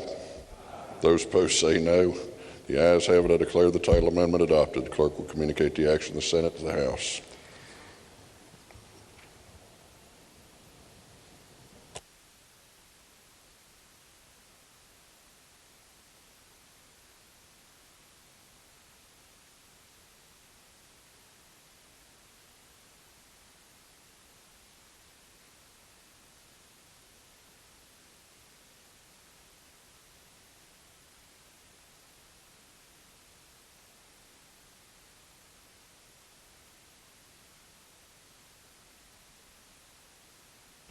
Senator from Jackson. Thank you, Mr. President. I move that the bill be made effective from passage and request unanimous consent that the roll call used on passage be used to make it so effective. Senator from Jackson requests that the bill be made effective from passage and that the roll call used on passage of the vote of the bill be used to make it so effective. Is there objection? Chair hears none. On this question, 34 yeas, 0 nays, 0 and absent, and not voting. More than a majority of those present, more than two-thirds of those present, having voted in the affirmative, I declare the bill effective from passage. Clerk, communicate the action of the Senate to the House. Engrossed Senate Bill 437, updating and clarifying code relating to rules governing mixed martial arts. Third reading of the bill. Questions on passage of the bill? The senior senator from the 15th. Thank you, Mr. President. This bill updates and clarifies the rules governing mixed martial arts. It allows the Commission to grant its members approval to change the roster within 48 hours of a scheduled event. The bill exempts certain teams from the requirements of a surety bond. The bill provides to follow the rules of mixed martial arts as adopted by the Association of Boxing Commissions. I urge passage. Questions on passage of the bill? Is there discussion? If not, the question for the Senate, shall the bill pass? All those in favor vote yea. Those opposed vote nay. The clerk will prepare the machine. Has every member voted? If so, the clerk close the machine, ascertain the results. On this question, 34 yeas, 0 nays, 0 absent, not voting. More than a majority of those present and voting having voted the affirmative, declare the bill passed. Clerk will communicate the action of the Senate to the House. Engrossed Senate Bill 449, supplemental appropriation from State Fund General Revenue to Department of Administration Public Defender Services. Third reading of the bill. Questions on passage of the bill? Senior Senator from the 4th. Thank you, Mr. President. A few minutes ago, we passed a bill that brought some money to the table. Now we're going to begin to take it off. This bill, 449, appropriates $15,300,000 for the appointed council fees. Recommend passage of the bill. Questions on passage of the bill? Is there discussion? If not, the question for the Senate, shall the bill pass? All those in favor vote yea. Those opposed vote nay. The clerk prepare the machine.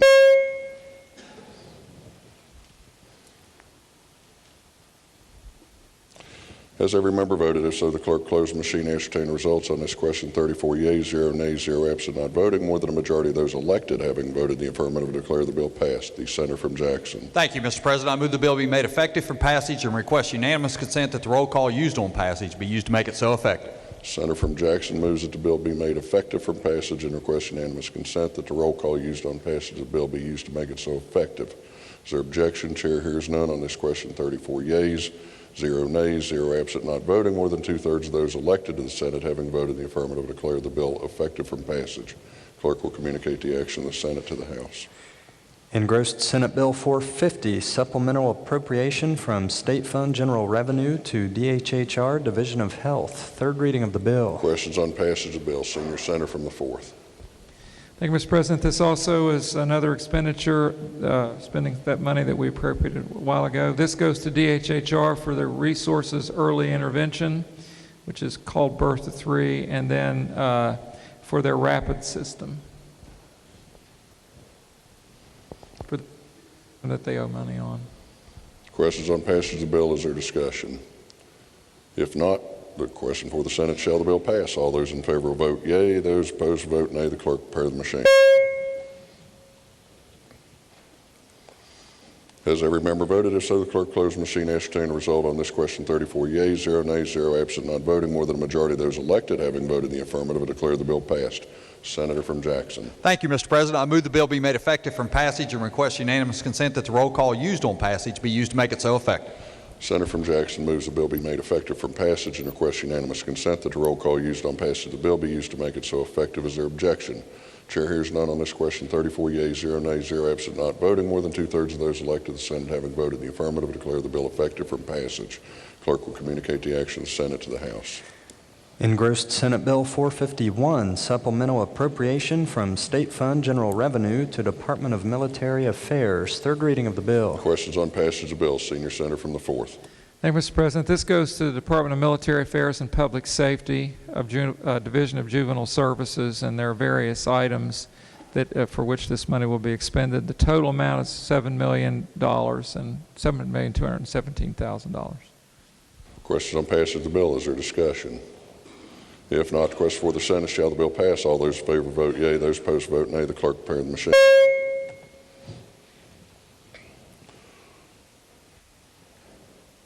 Has every member voted? If so, the clerk close the machine, ascertain the results. On this question, 34 yeas, 0 nays, 0 absent, not voting.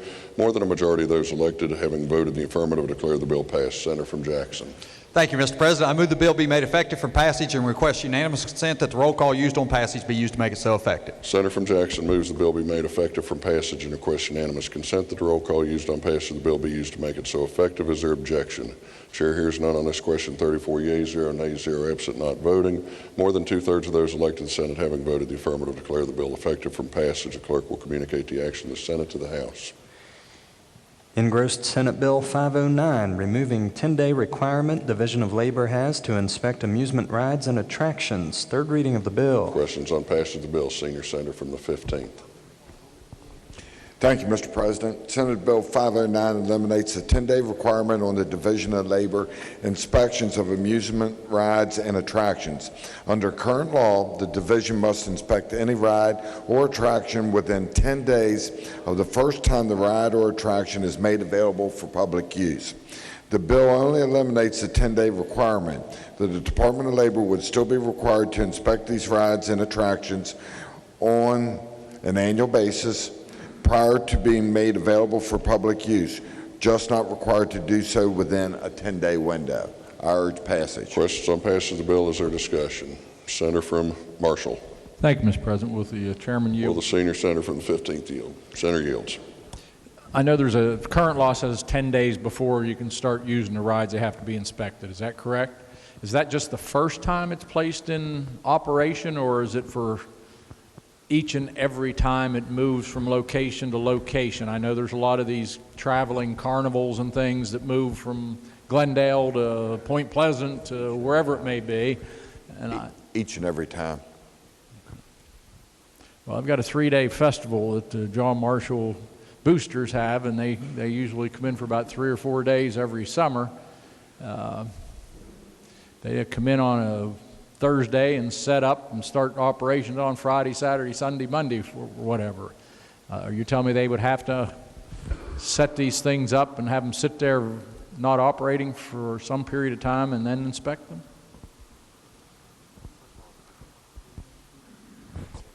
It's for within the 10-day period. It actually facilitates what you're talking about. All right. So that there's nothing in this bill that will prevent these whirly birds and things and Ferris wheels to be set up in our local communities without being inspected before they hit the on switch and our kids start flying out all over the landscape. Correct. All right, very good. Thank you. Is there further discussion?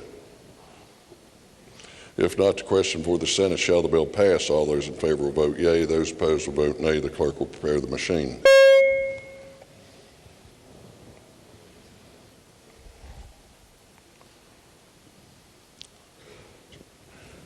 Has every member voted? If so, the clerk close the machine, ascertain results on this question. 31 yeas, 3 nays, 0 absent, not voting. More than a majority of those present and voting having voted the affirmative declare the bill passed. Clerk will communicate the action of the Senate to the House.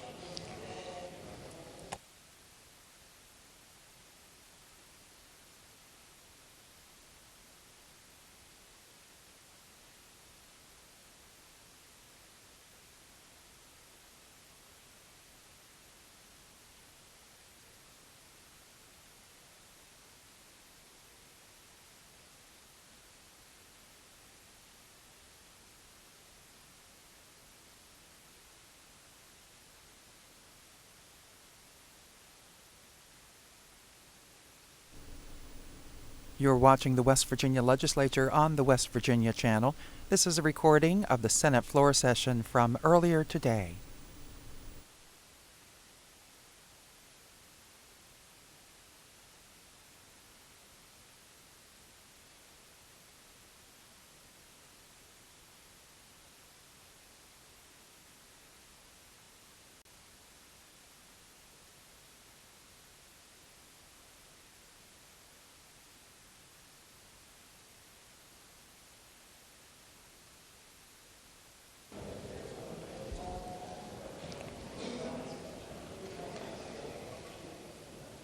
Bills on second reading.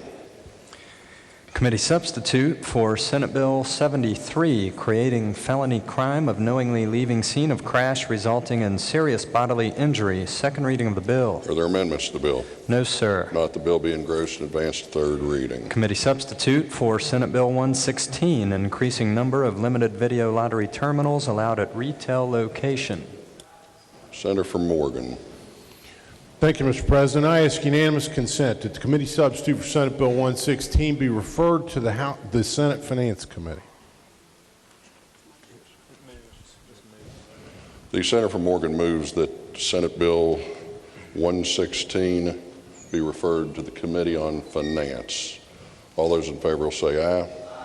Those opposed, no. The ayes appear to have it. The ayes do have it. The Senate Bill 116 will be referred to the Committee on Finance. Committee substitute for Senate Bill 429, adopting two National Association of Insurance Commissioners models to protect enrollees and general public and permit greater oversight. Second reading of the bill. Are there amendments to the bill? No, sir. Not the bill be engrossed and advanced third reading. Committee substitute for Senate Bill 465, allowing professional employer insure certain risks through pure insurance captive. Second reading of the bill. Are there amendments to the bill? No, sir. Not the bill be engrossed and advanced third reading.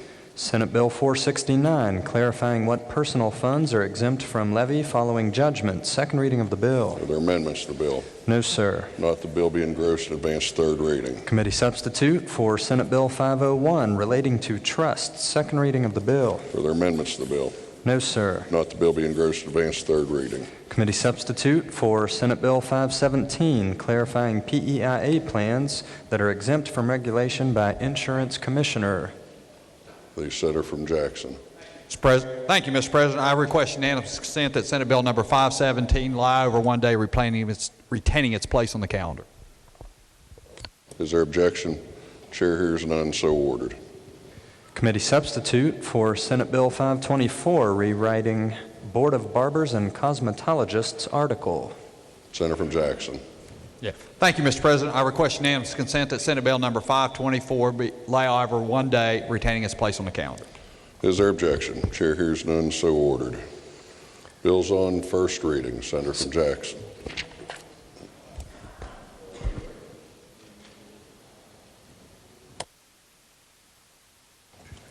Bills on first reading. Senate Bill 299, creating Library Facilities Improvement Fund. First reading of the bill. Bill be advanced to Senate Bill second reading. 403, relating to cooperative extension workers. First reading of the bill. Bill be advanced. Committee substitute for Senate Bill 404, removing prohibition on billing persons for testing for HIV and sexually transmitted diseases. First reading of the bill. Bill be advanced. Senate Bill 459, requiring County Board of Education to pay tuition to Mountaineer Challenge Academy. First reading of the bill. Bill be advanced. Senate Bill 483, Marshall County LSIC waiver. First reading of the bill. Bill be advanced. Committee substitute for Senate Bill 522, relating to public service districts. First reading of the bill. The senator from Jackson. Thank you, Mr. President. I move that Senate Bill number 522 be referred to the Committee on Rules. Senator from Jackson moves that Senate Bill 522 be referred to the Committee on Rules. Is there discussion? Senator from Jefferson. Thank you, Mr. President. I don't have a problem with moving this to the Rules Committee, but I wanted to explain what had very short notice this morning, what's going on. Senate Bill 522 is my bill dealing with, it's a Public Service Commission issue. But the false statement that's going around in this body, someone said, this undoes the bill that we passed for public service districts last year regarding having a reserve fund to fix repairs and so forth, and I was wholeheartedly in support of that. I would say that my reputation as supportive of public water and sewer is excellent. I have added, many of you know, the $100 million bond issue for Chesapeake Bay, that so many plants are being constructed and nearly finished today because of my efforts, Mr. President. So I am an extremely good friend of public utilities. But I want to draw your attention, because I don't want this bill to leave this floor and go to the Rules Committee without drawing your attention to a Senate Concurrent Resolution 33 that was introduced today, is here at the clerk's desk, and will be assigned to committee tomorrow. That is an integral part of 522. So maybe if the resolution had come first, we wouldn't be doing this. But for explanation, that's what I'm trying to do, and it deals with consolidation of, we have over 500, more than 500 public utilities in this state for various reasons, and some of the small ones are in trouble. This is to look at consolidation and put that tool back in the toolbox. What the Senate Bill 522 does, and I'm just about done, it deals with a missing piece in West Virginia Code on consolidation. There's nothing in PSC law that allows anybody to tell a municipality that they need to consolidate with anybody else. That's a problem, because we have resale contracts and so forth with a lot of municipalities, and there's no jurisdiction over that link between PSDs and municipalities, and it's a missing link that causes so many of the problems today. Just wanted to put that tool back in the tool bag. That's all it is. It has nothing to do with rate setting. Some of the larger utilities now have rate setting even in the future through their county commissions. It has nothing to do with that. You still have to, Mr. President, go to get a certificate of need to start a PSD and so forth. The Public Service Commission still has a vital function. That vital function is still intact. And this bill lets our State Public Service Commission still do their job, the job they do today, and be an integral part of what's involved in Senate Concurrent Resolution 33. So I look forward to talking to the Rules Committee and seeing both this bill and this resolution back on the floor, Mr. President. Thank you. Is there further discussion? If not, the senator from Jackson moves that Senate Bill 522 be committed to the Committee on Rules. All in favor will say aye. Those opposed say no. The ayes appear to have it. The ayes do have it. Senate Bill 522 is committed to Committee on Rules. Senate Bill 558, Maintaining Solvency of Unemployment Compensation Fund. First reading of the bill. The bill be advanced. Introduction of guests. Remarks by members. Senator from Jackson. Thank you, Mr. President. Just very briefly, I wanted to thank you for allowing the members to have additional opportunities to advance bills and have a right to amend and lay them over a day and so forth. And I just want to call attention to the members that each one of us has the calendar available to us about an hour after the session is completed on a daily basis. And I know we're trying to, as we move through, be very accommodative of any member's request as you have opportunities that come forward and new ideas and so forth that perhaps will perfect and make a bill better. So we're trying to be as accommodative, I know, Mr. President, as you can with those requests, but just kind of wanted to call attention to the members to take an extra opportunity maybe to review those bills as we look at those again and see that if you have amendments, get them to the clerk on a timely basis. And also with some of the new processes that we've put in place, advancing bills to third with the right to amend causes some issues as it relates to proofreading the bills and so forth. So in an effort to help the clerk do their job better, which helps us make better law and have more eyes on the product, finished product, as it leaves the Senate. Just a general reminder to the members that if we could all be cognizant of the calendar and be accommodative of the process as we go through and maybe do our homework and read the bills and just be aware of the position of each issue as it is in the calendar. I want to thank you, Mr. President, for the opportunity to make those motions and advance the bills as they go through the process. But, you know, again, just a general reminder to the members. Thank you. Further remarks by members. Miscellaneous business. Senator from Jackson. Thank you, Mr. President. Subject to announcements, I move the Senate stand adjourned until tomorrow morning at 11 a.m. Further announcements. Senior Senator from the 4th. Thank you. Your Finance Committee will meet this afternoon at 3 p.m. The agendas are posted, and we have several bills on the agenda. Yeah, and then also in the morning, the Finance Committee will meet at 10 o'clock. Senator from Preston. Thank you, Mr. President. Your Committee on Education will meet today at 2 p.m., 4:51 m. Senator from Morgan. Thank you, Mr. President. Your committee on the two announcements. Your Committee on the Judiciary will meet at 3:15 today in the Senate Judiciary Room. Your Republican members of the Senate Judiciary Committee will caucus today at 3 p.m. in the conference room in the Senate Judiciary Suite. Senator from Ohio. Thank you, Mr. President. Your Committee on Health and Human Resources will meet today at 1 p.m. promptly. We have a pretty full schedule today, so I ask the members to be aware of time as they're finishing their lunch. 1 o'clock today. Thank you. Senator from Marshall.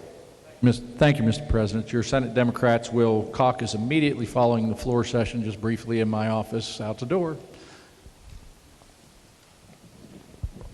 Senior Senator from the 15th. Thank you, Mr. President. Your Committee on Government and Organization will meet today at 2 p.m. Agenda has been posted. Senator from Nicholas. Thank you, Mr. President. Your Committee on Energy, Industry, and Mining will not be meeting today. Thank you. Junior Senator from the 17th. Thank you, Mr. President. Your Subcommittee on Education, Senate Bill 313, I hope will meet for the final time at the end of the session at the back of the chamber. Thank you. The Senior Senator from the 8th. Thank you, Mr. President. I already announced it's chiropractic today, but I did want to also announce that chiropractors will be providing volunteer services, chiropractic services on Tuesdays and Thursdays from 10 to noon and 1 to 3 in the West Wing, West Virginia 2 room. Thank you. Junior Senator from the 6th. Thank you, Mr. President. Your Subcommittee on SB 485 concerning expansion of the trail system in the state will be held in the Judiciary Conference Room tomorrow morning at 10:15. This committee includes the Junior Senator from the 17th and the Senator from Braxton. Thank you. Further announcements. The Senator from Brooke. Thank you, Mr. President. The West Virginia AFL-CIO will have a labor caucus in room 330 West immediately following the Democrat caucus today, and lunch will be provided. Further announcements? If not, question for the Senate. Senate stand adjourned until tomorrow morning at 11 a.m. All those in favor will say aye. Those opposed say no. The ayes have it. I declare the Senate adjourned. And this concludes today's broadcast of the West Virginia Legislature on the West Virginia Channel. We'll be back tomorrow morning at 11 with more action from the floors of the State Senate and House of Delegates. Audio of committee meetings is available on the West Virginia Legislature's website.